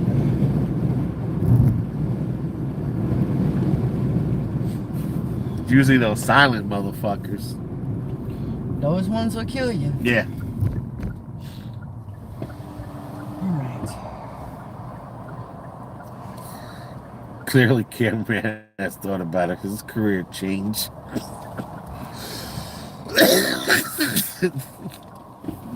Dude, if I knew I could sell farts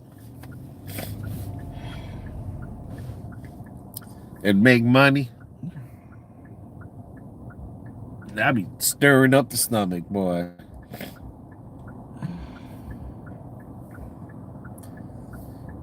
Usually it's harder for a guy to do only fans than it is a girl.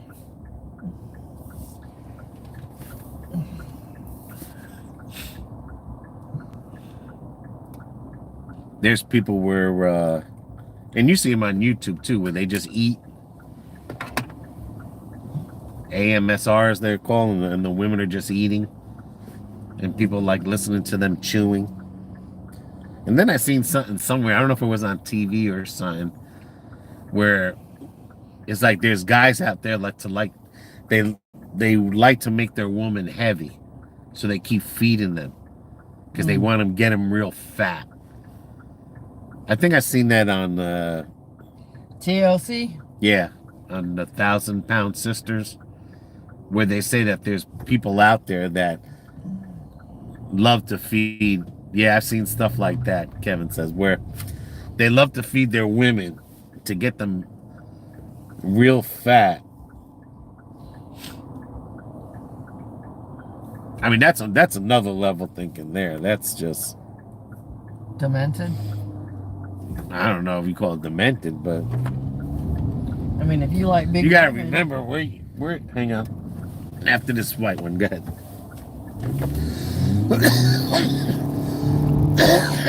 I mean, we're humans. We're people.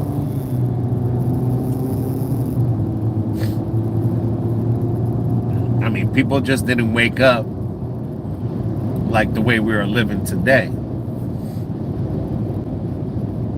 You know, with internet, with rules and stuff, or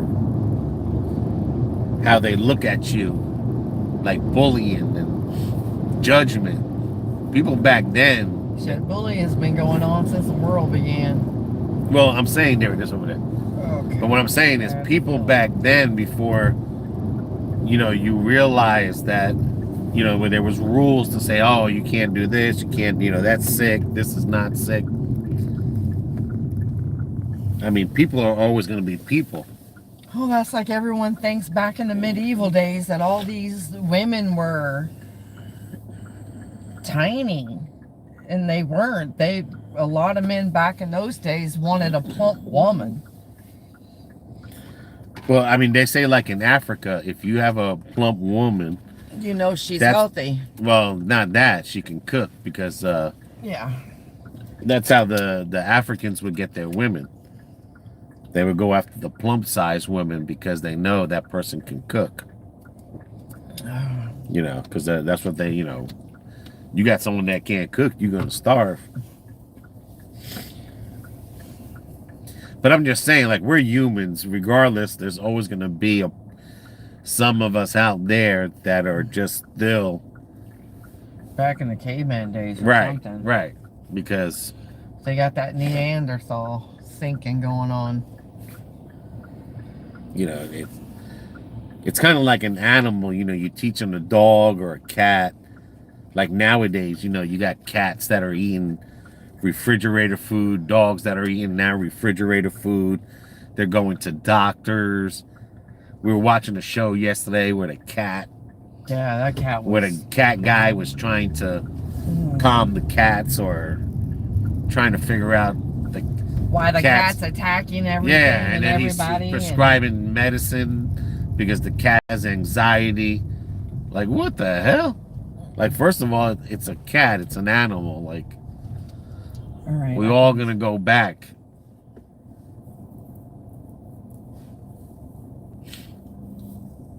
I mean, you're always going to have those instincts in you. It's just how, you can control them. And sometimes it's hard to control. That's why we have so many people that are mentally more unstable that are younger versus back in the day. I mean, you've never heard so many people say, like, they have what the hell is that? Like, they're always scared. Schizophrenia. No, not schizophrenia. Anxiety? Yes. You hear everyone today, no matter, even young kids and everything. It's like everyone abuses that word anxiety. I got anxiety. It's like, no, you don't have anxiety. You just don't have control over your emotions and stuff because the shit you've been watching and the stuff that people's been teaching you. It's got nothing to do with anxiety.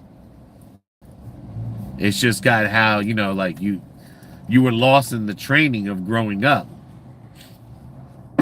Like, you really developed backwards instead of forwards in society. Because, I mean, everyone wants to blame anxiety. I got anxiety for this. I got anxiety for that. No, you let someone control you to make you believe you got anxiety. Because you never heard about that shit back in the day. You never seen such a young generation. 10 years old, I got anxiety. 16, I got anxiety. I mean, that's all you see. And it was funny because on the cat show we were watching, the girl was crying because the cat was getting scared. And the dude was like, you're part of the problem. The cat ain't got the problem. You got the problem. Because you were always crying. She's like, well, I have anxiety when I see the cat scared. Like, the dude was like, no, you got the problem, not the cat. And that's what I'm trying to say. It's like, we're in a generation where there's a lot of anxiety that's been put on ourselves because we were getting brainwashed that way. Because you've never heard of people with, using that word anxiety so fluently now. Now it's just used fluently, anxiety. It's like, oh, if you don't have anxiety, there's something wrong with you. I mean, I'm scared shit to go into a basement, but I'm not going to say I got anxiety or blame it on anxiety. I'll just blame it on because I'm just scared shit. Basements are scary as all hell. It's got nothing to do with anxiety.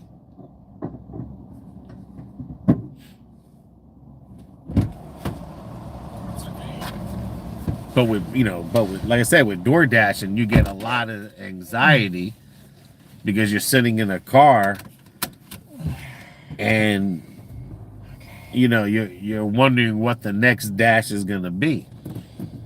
Here we go. All right. But mentally, DoorDash mentally. DoorDash can mentally mess you up. Down, yes. Yeah, it can mentally. And then physically too, because you're sitting in a position continuously. You're not moving around, and there's been a lot of people that they've died from strokes because they were sitting too much, their legs.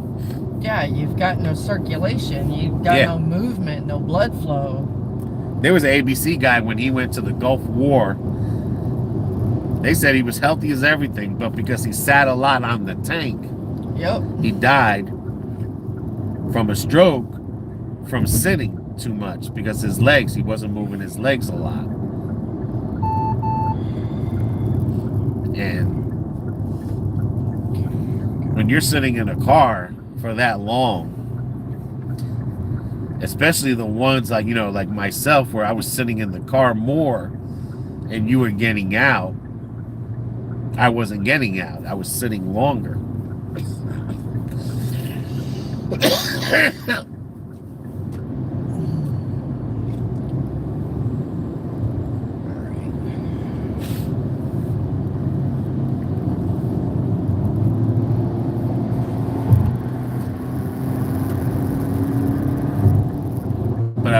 once DoorDash starts getting regulated, everyone that wants DoorDash regulated, once it gets regulated, they're going to be bitching about that too, because if you think you got less orders, you're going to get even less orders now, because now DoorDash will pick their drivers, their favorite drivers, and give them all the work. And the ones that are not their favorite drivers, well,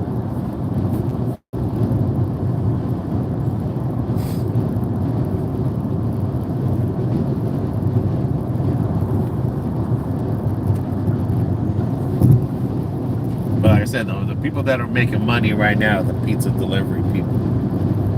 They're killing it. Yes, they got to work a little bit more, but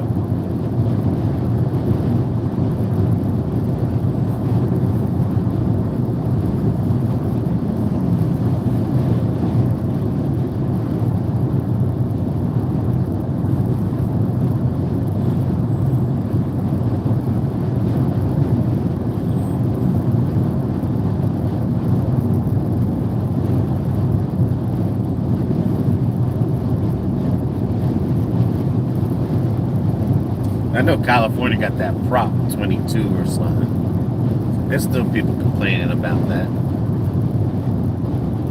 But I said, you're always going to find a complainer no matter what, so.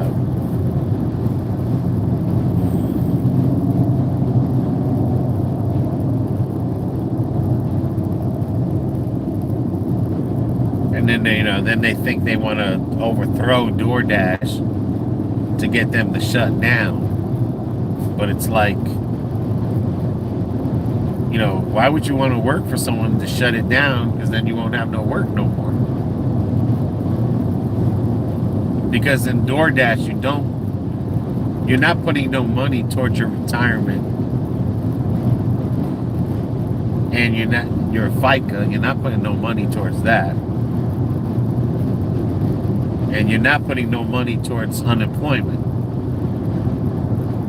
So when you try to collect unemployment, they won't accept DoorDash as a job, because you have to do your own 1099. And FICA is not part of it. All you are is just paying your taxes.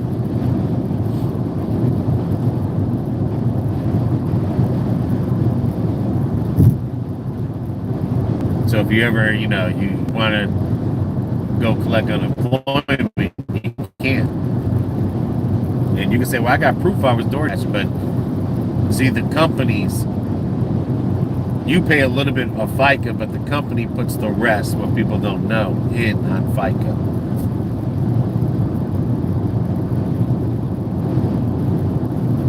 The company has to pay a certain tax for unemployment because the unemployment is coming from the company. It's not coming from you. You're not building your unemployment money. Your company builds it. That's why did you guys enjoy DoorDashing at all? I mean, it was fun sometimes. Yeah. When the money is good, it's fun. But it wasn't just that. But I mean, there was times that it was really fun to get out there and do it. But and we found places and we found different places to go eat or. Like, I'll never say anything negative about DoorDash as far as like the overall of the apps. DoorDash is the best app. I'm not trying the things about DoorDash, but DoorDash, I mean, is the best app out there. You see crazy stuff. Yeah, you get to see all kinds of crazy stuff. When you're out there doing it for fun, like part-time, I'd say it's a different feeling than when you're trying to do it full-time. Yeah, and pay your bills. It's like any job or any sports, like a football player, when he doesn't have fun no more playing football, it's not.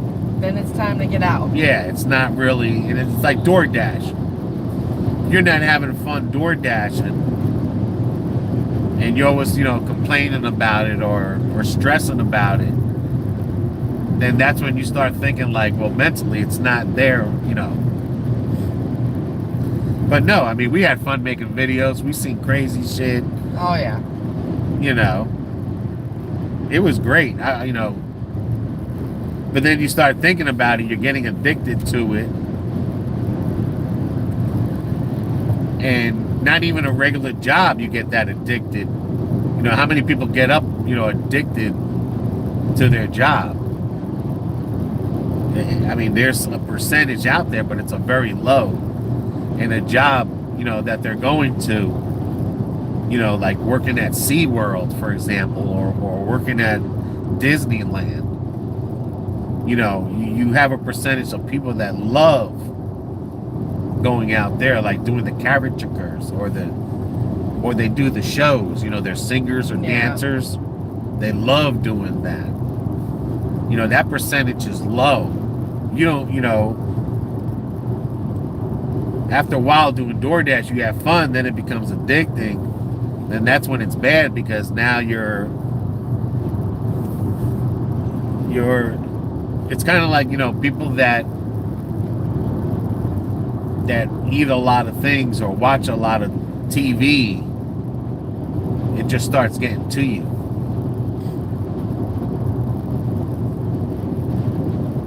But no, we had some good times DoorDashing. Seeing bums passed out on the road. That one guy we thought was dead. Yeah, learning new streets. Delivering to family. Didn't know it.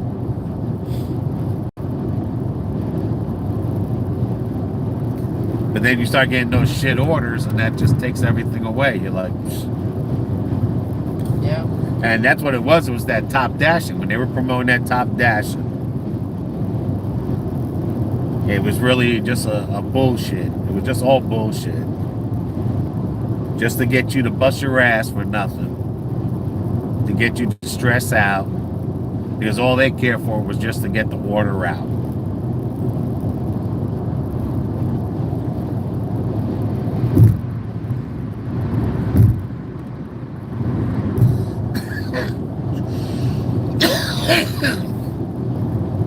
And like that one girl that was there in Lakeland, that she was like, oh yeah, like but she was working for DoorDash full time. Yeah. She was that 1% person that DoorDash favored Yeah. and took care of. Because when she was saying, oh, I get all these orders, I get this by the hour plus my tips, it's because DoorDash was taking care of her. Yeah. And she signed a full-time thing. Agreement Right, with working DoorDash. with DoorDash. And that's a low percent that does that.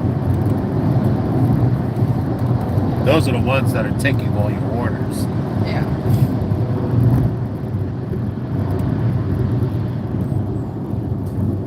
And now with AI taking over everything, Oh, this AI is going to know. AI is going to be a nightmare. It's going to be our worst enemy after a while. AI is already going to know its favorite dashers. Yep. Sure is. That AI is going to come back to kick us in the ass. Mm-hmm. Everyone's like, oh, AI. Yeah, okay. I mean, it's not bad. You know, it's bad enough that we got smart TVs that... Kevin says, I hate AI. I do too. You know, we got smart TVs. All of a sudden, me and cameraman can be talking about buying something or looking into something, and then that's the type of commercials that will start popping up. So Big Brother, between our cell phones, our computers, now our TVs, and then you've got the doorbells, the Ring doorbells, and... But some of that is because they're listening in. But AI is different. AI, what AI does, AI is different from listening in. I know. AI will study you and will know everything that you do before you even do it. Well, that's like now they can take your voice and asshole go back to Utah. It's like that one movie with Tom Cruise where they were predicting crimes before they happen. That's how AI is. AI knows the truth about you that you can't hide or change. Even if you wanted to change, AI says no, you're not you're not capable. AI tells you the truth about you that you don't want to hear. And AI will not give you a chance to fix yourself. To fix yourself or improve yourself or better yourself, because it's already predicted your future. That once you're a bad person and it puts it in your mind you're a bad person, once it puts that in your mind that you're a bad person, it's going to stay there because it's already put it into your mind what it knows. So it can't, you have no chance of changing yourself through AI.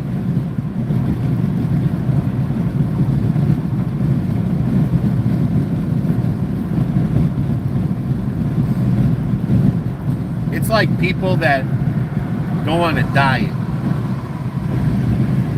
There's people that are very good at exercising and going on a diet.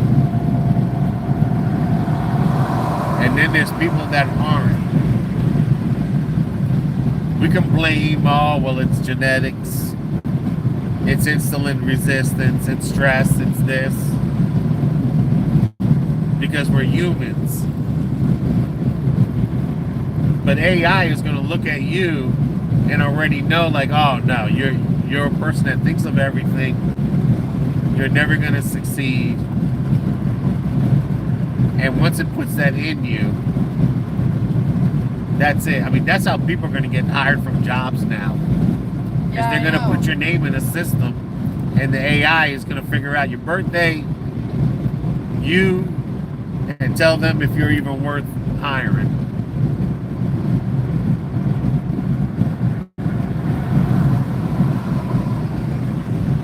Where an AI wouldn't, if someone goes, nah, you know what, I'm going to really stick to my diet, and then all of a sudden they do real good. That's one thing AI can't pick up, is it knows who you are regardless, but there is a small percentage of people that when they stick to something, like I said, I've seen people where they've lost weight and you see them a year later and you're like, wow, you look good. Like, you really, like that 1,000-pound sister, that one girl, she is so freaking, she's lost so much weight that AI would say, no, you can never lose that weight. You're always going to be. But she's lost so much weight that it seems like she's even overdoing it.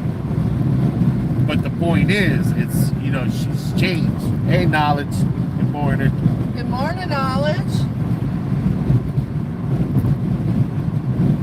I mean, she's, you know, people would have doubted her because in the past, she couldn't do it. And that's how AI is. AI is like, no, you're like this. You'll always be like this.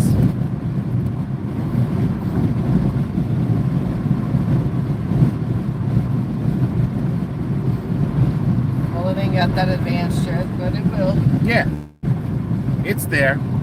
I mean, people just, I mean, we're just starting to find out that people are using AI.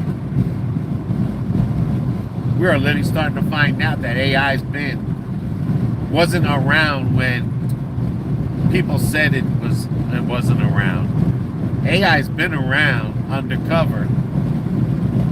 Somehow in the smart TV, where they were listening in your phone and everything, AI was being experimented behind our backs, so that when they did mention AI, when that AI chat came out, where it writes,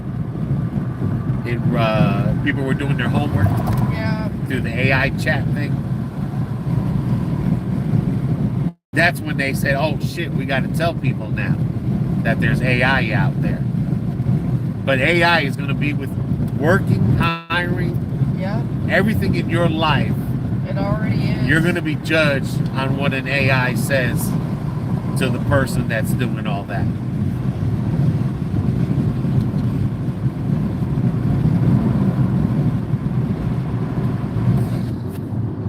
It says, good morning, you two. Glad I got to catch you live.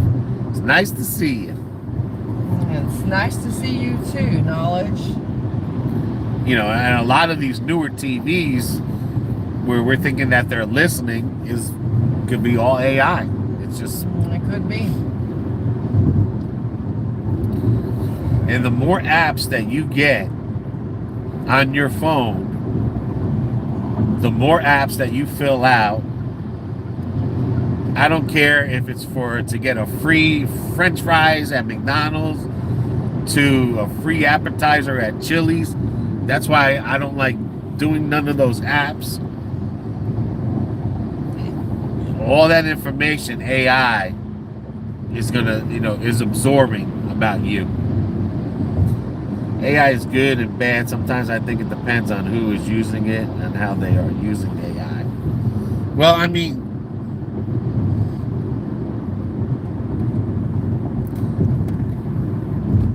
I can't say AI is good or bad, but I think people, because we're in we need it right now more than ever. When fast food came out in the 70s, 80s, we were like, we need it now, we need it now, we need it fast. But right now, with so much technology, surgeries that you used to be down for a week or months, Or even. I mean, look at Aaron Rodgers, Achilles heel or whatever. and he was out walking within a week. He could have played within a month or so, where Achilles heel would take you a year. Yep. Same You know, with an ACL, an MCL. right? And like this, like when I went for my cancer surgery, I was under robotic. What could have took months for recovery took weeks for recovery. We're like, you know, now, like if I'm sick today and I take medicine, the AI for the medical world is great. I don't worry about people who may program it to give damaging info. No, I do worry about, well, I mean, AI, regardless, is going to give damaging info regardless if the person is putting it in there. You know, AI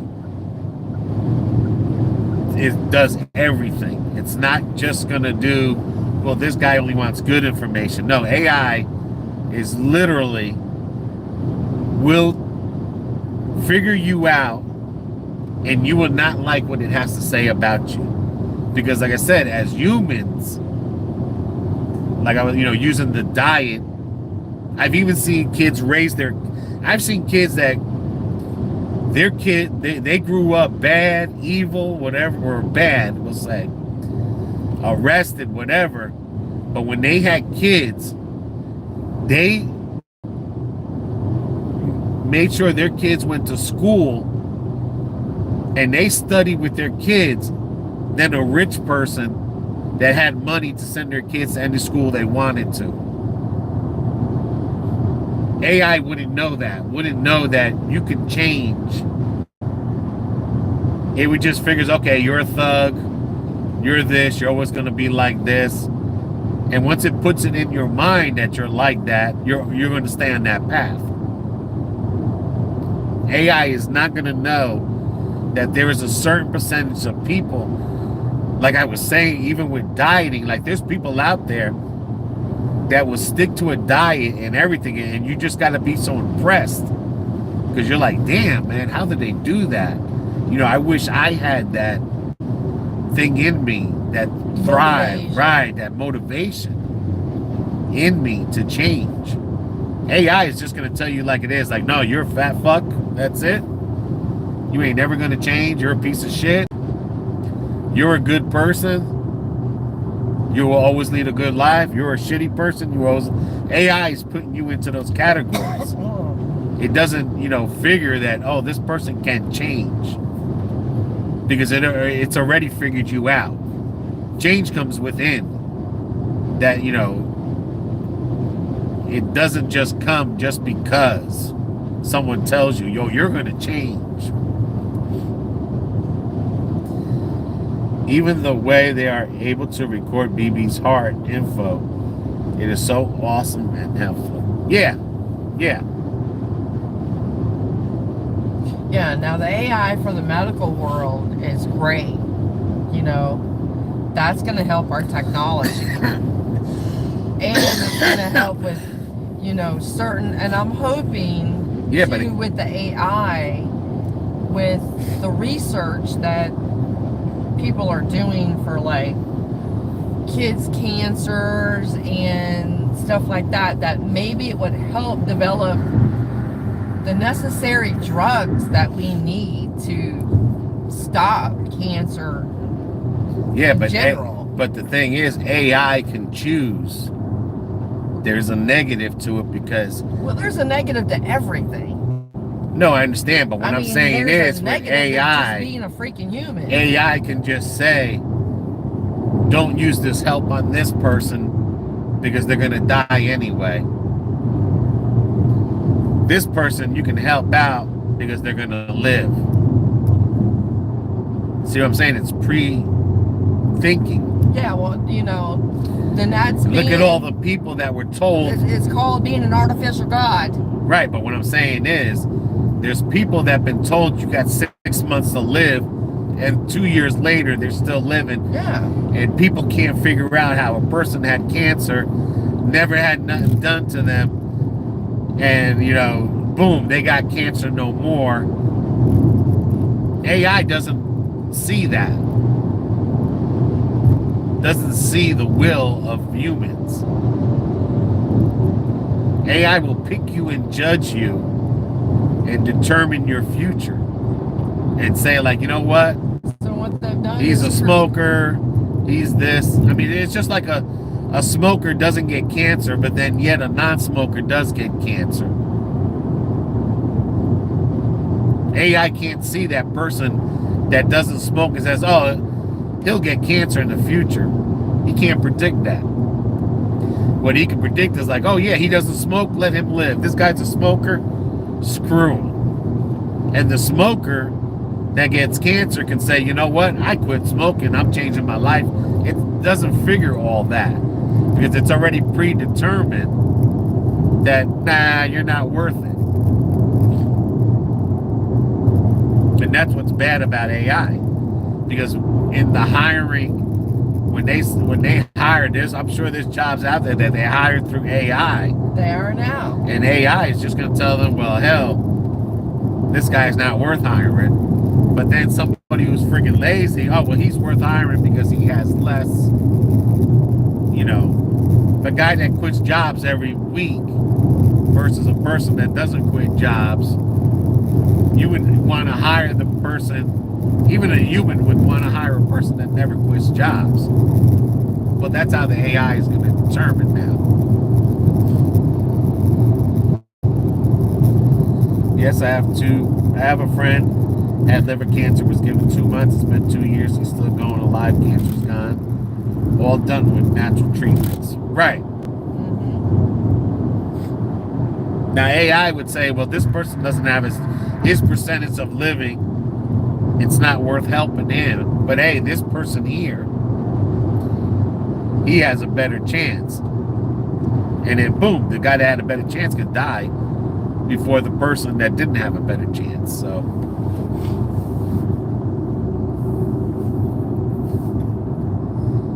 just like that's why when they had the writer's strike, they were saying like, hey, we don't want AI writing all the shitty movies that they make out there every day on Netflix, Hulu, all these shitty, stupid ass movies that they're putting out. And they say, hey, we don't want AI to take over our jobs, because AI would put better movies out and would brainwash you in a better way than these people want to brainwash us in their movies. That's why they fought hard for not AI. Because you think about it, AI will probably write a better movie, but in its writing, it's going to brainwash you as well. Because a lot of us that watch TV, that's what we think, or news, that's what we think, you know, that's what we let inside of us to give our thinking. It's like a person that watches CNN all the time. They always show negative stuff about Republicans and positive about Democrats, no matter how shitty the outlook looks. Same thing with Fox. Fox will show you all the shitty things about the Democrats, show you all the positive things, about the Republicans, even though it's shitty out there, or the person that they're talking about is not even worth it. But what people don't understand is when you watch CNN and they talk shit about the Republicans, you should go to Fox News and watch them talk shit about the Democrats. And then with that information, you yourself need to figure out where the truth lies in between both news stations. And then that's how you can figure out where the truth lies. You do your own research after you listen to the both. Where people would just go to one news station and it's like, oh yeah, it's true. And then when they try to have an argument politically, you know what I'm saying? And you're like, you try to have a political argument, your bases are only off of one news station, it's not really an argument because you're not basing your stuff. Yeah, that's why people are so extremist.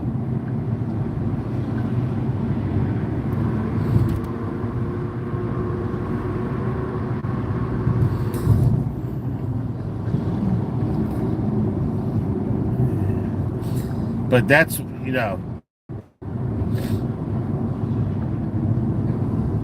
that's why people are so,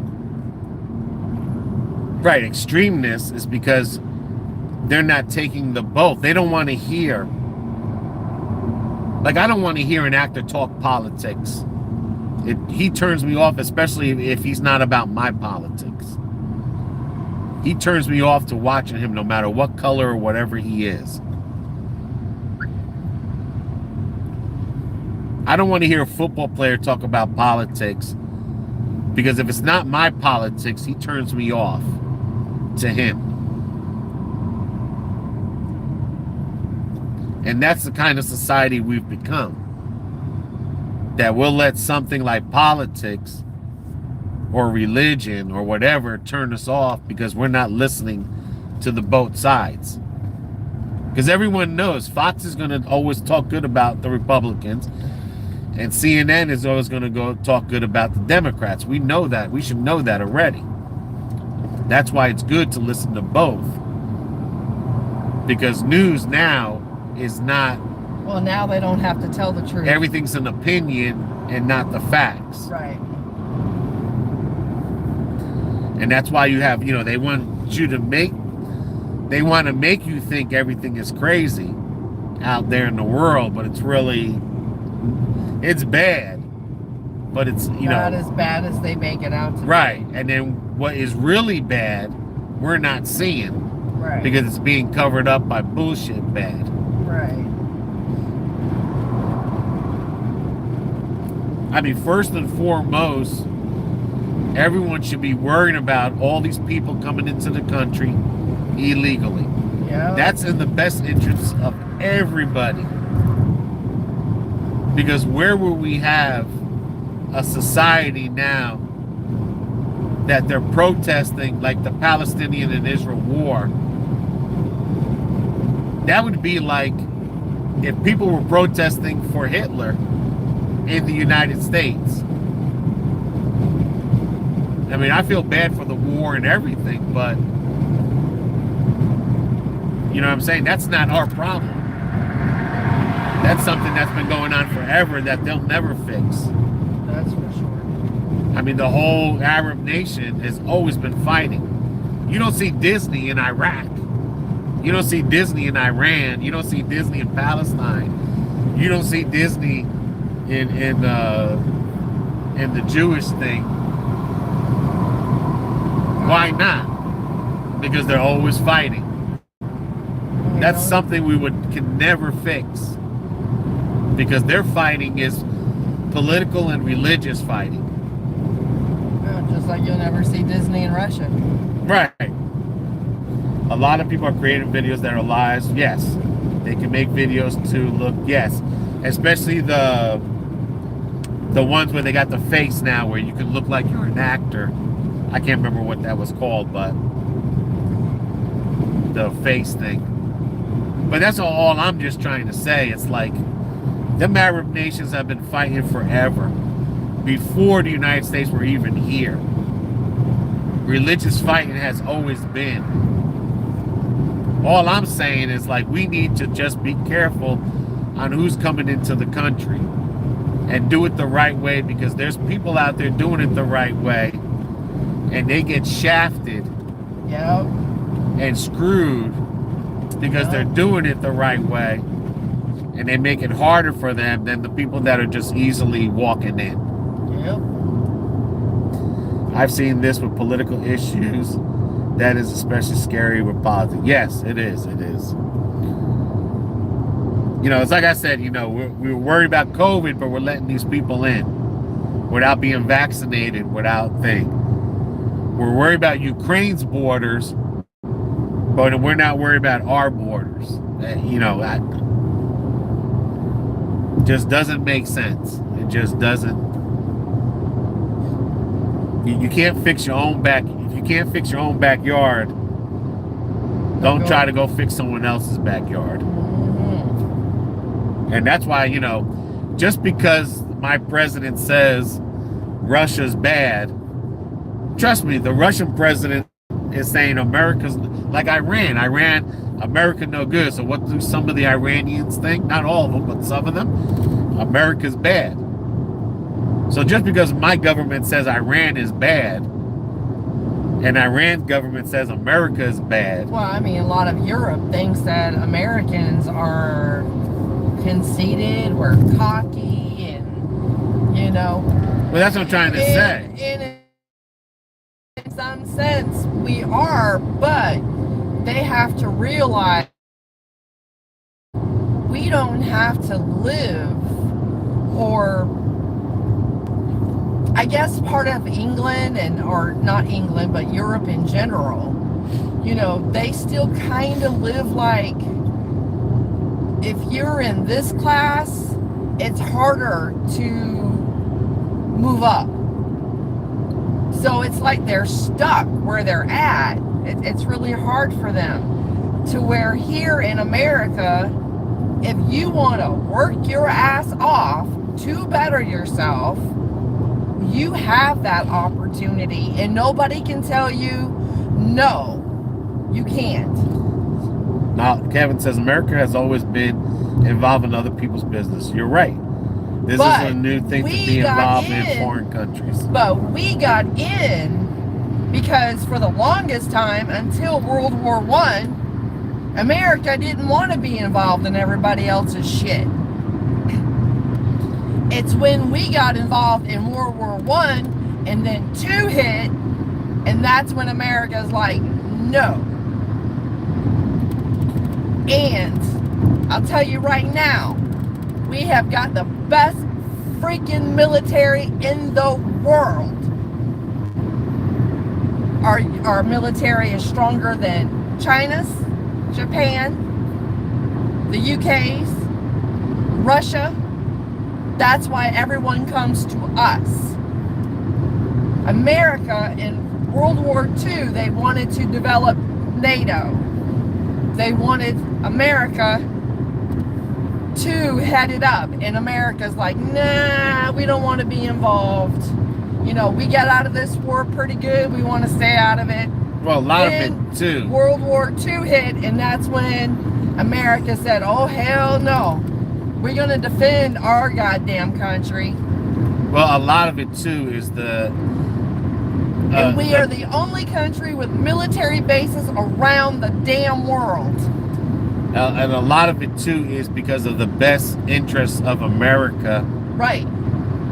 That we get involved in these things. Because it affects us all the time. Well, no, it's because the government, as many years, started getting greedy. Because now, look at Biden's son making all that money with Japan and Ukraine. Look at Pelosi's son making all that money. And there's other presidents out there, Republican and Democrat, that it's all about the money. Yep. And that's what it's come down to, is them making money for their best interest. But America... I mean, just like with the oil. We can produce our own oil, but hey, let's get cheap oil, so let's do this, you know, or this, or it's just whatever it is. You go to any country, even Puerto Rico, nobody likes America. Nobody. Because they screwed so many people over that just because our president says, oh, this is that, this is this, you know, we sit like, yes, yes, yes. The only real true thing that really happened that America got involved was with Hitler. That man was pure evil. Yes. The Vietnam War had nothing to do with someone like a Hitler. You can't say that America is screwed over just America. Other freaking nations have screwed over other goddamn countries. It's a 50-50 toss-up right there. Throughout the times, other nations have screwed over other countries. Nah, not as much as America. Like I said, the guy that knocked down the Twin Towers, Osama bin Laden, he was fighting Russia. We gave him, that was the Iran conflict, whatever. Yeah, Desert Storm. No, that was before that. That was an Iran conflict or something where Osama bin Laden had an army that Russia was trying to take part of somewhere. Okay? America got involved, gave him all that money. What did he do? He turned around and got us. Iran, back in the days of Jimmy Carter and stuff, we were supporting the Iran government, HWY Saudati, or whatever the hell his name was, okay? And when they found out that dude in Iran was stealing all the money and all this other stuff, then the Iran of today, them people booted him out. America got involved in that. America got involved in Afghanistan when, you know, we were attacked in 9/11. And then now look what happened. America got involved with Iraq. Now look what's happening in Iraq. We're getting bombed.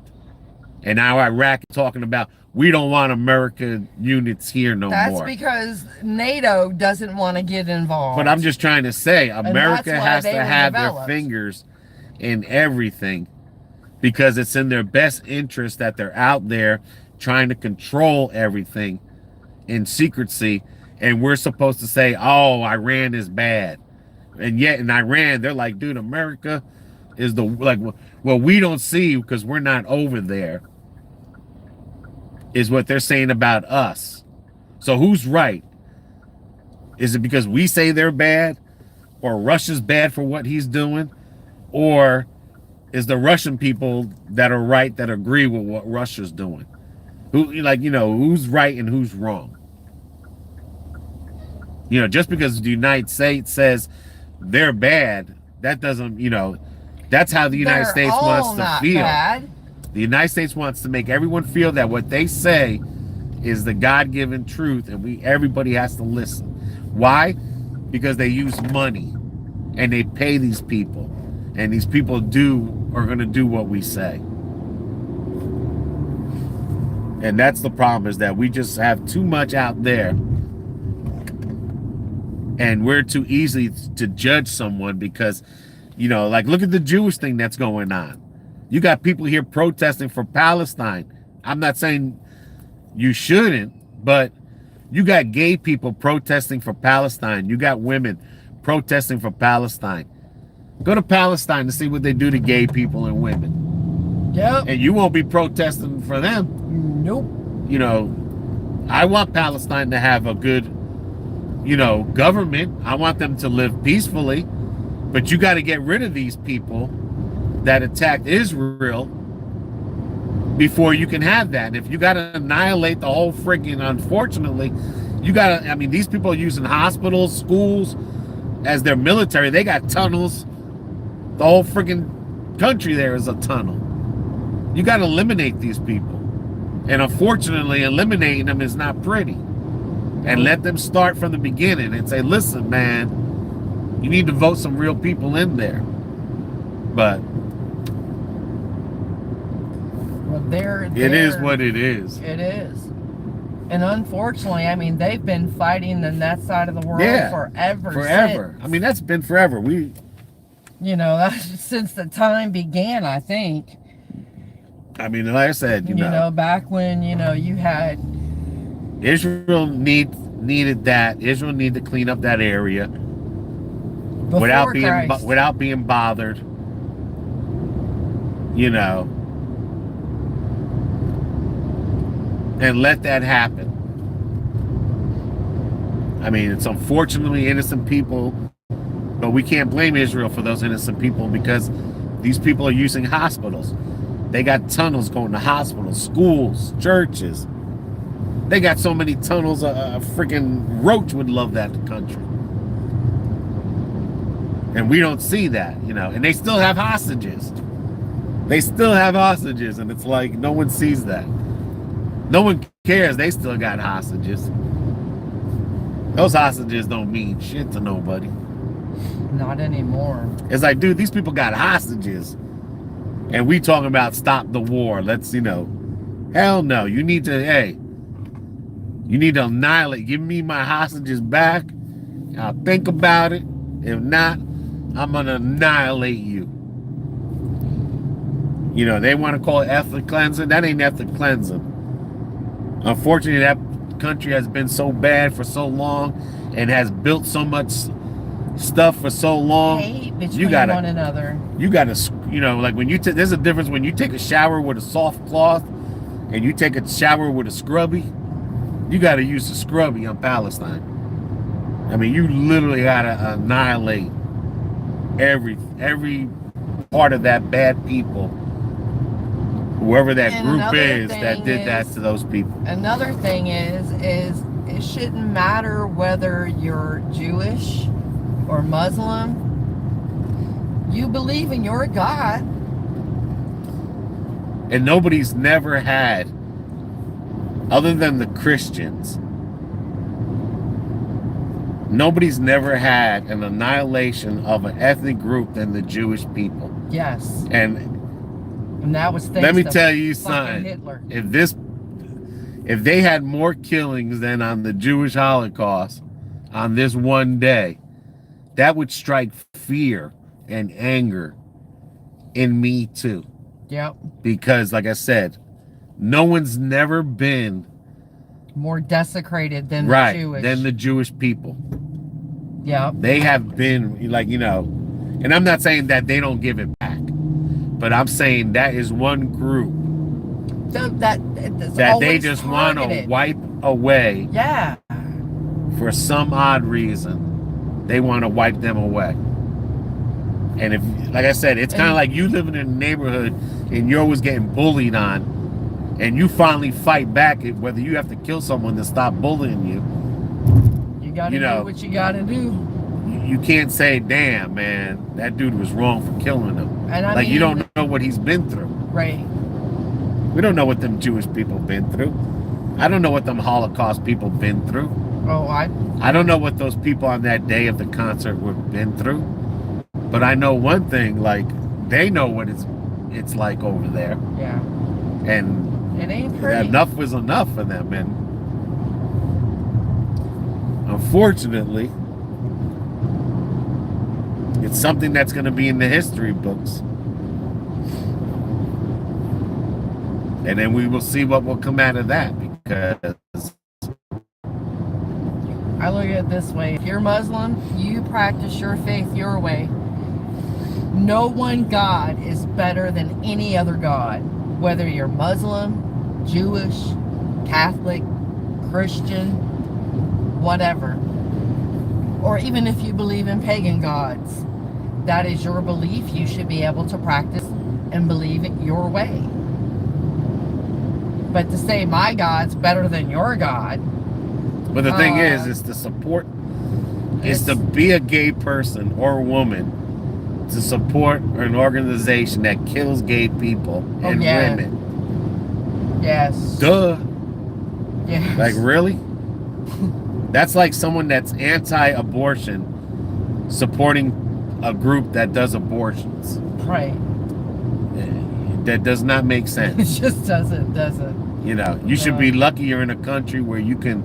You have. But then to shut down the roads, and that's all bullshit. Yeah. Well, look what they shut down the roads, shut the highways down for demonstration. All them people should be locked up. Shoot, they were closing getting into the subways. They was making a. But that's all I'm saying. It's like you're disrupting, and they're just letting them do it. You should be lucky you're in a country that you can do that.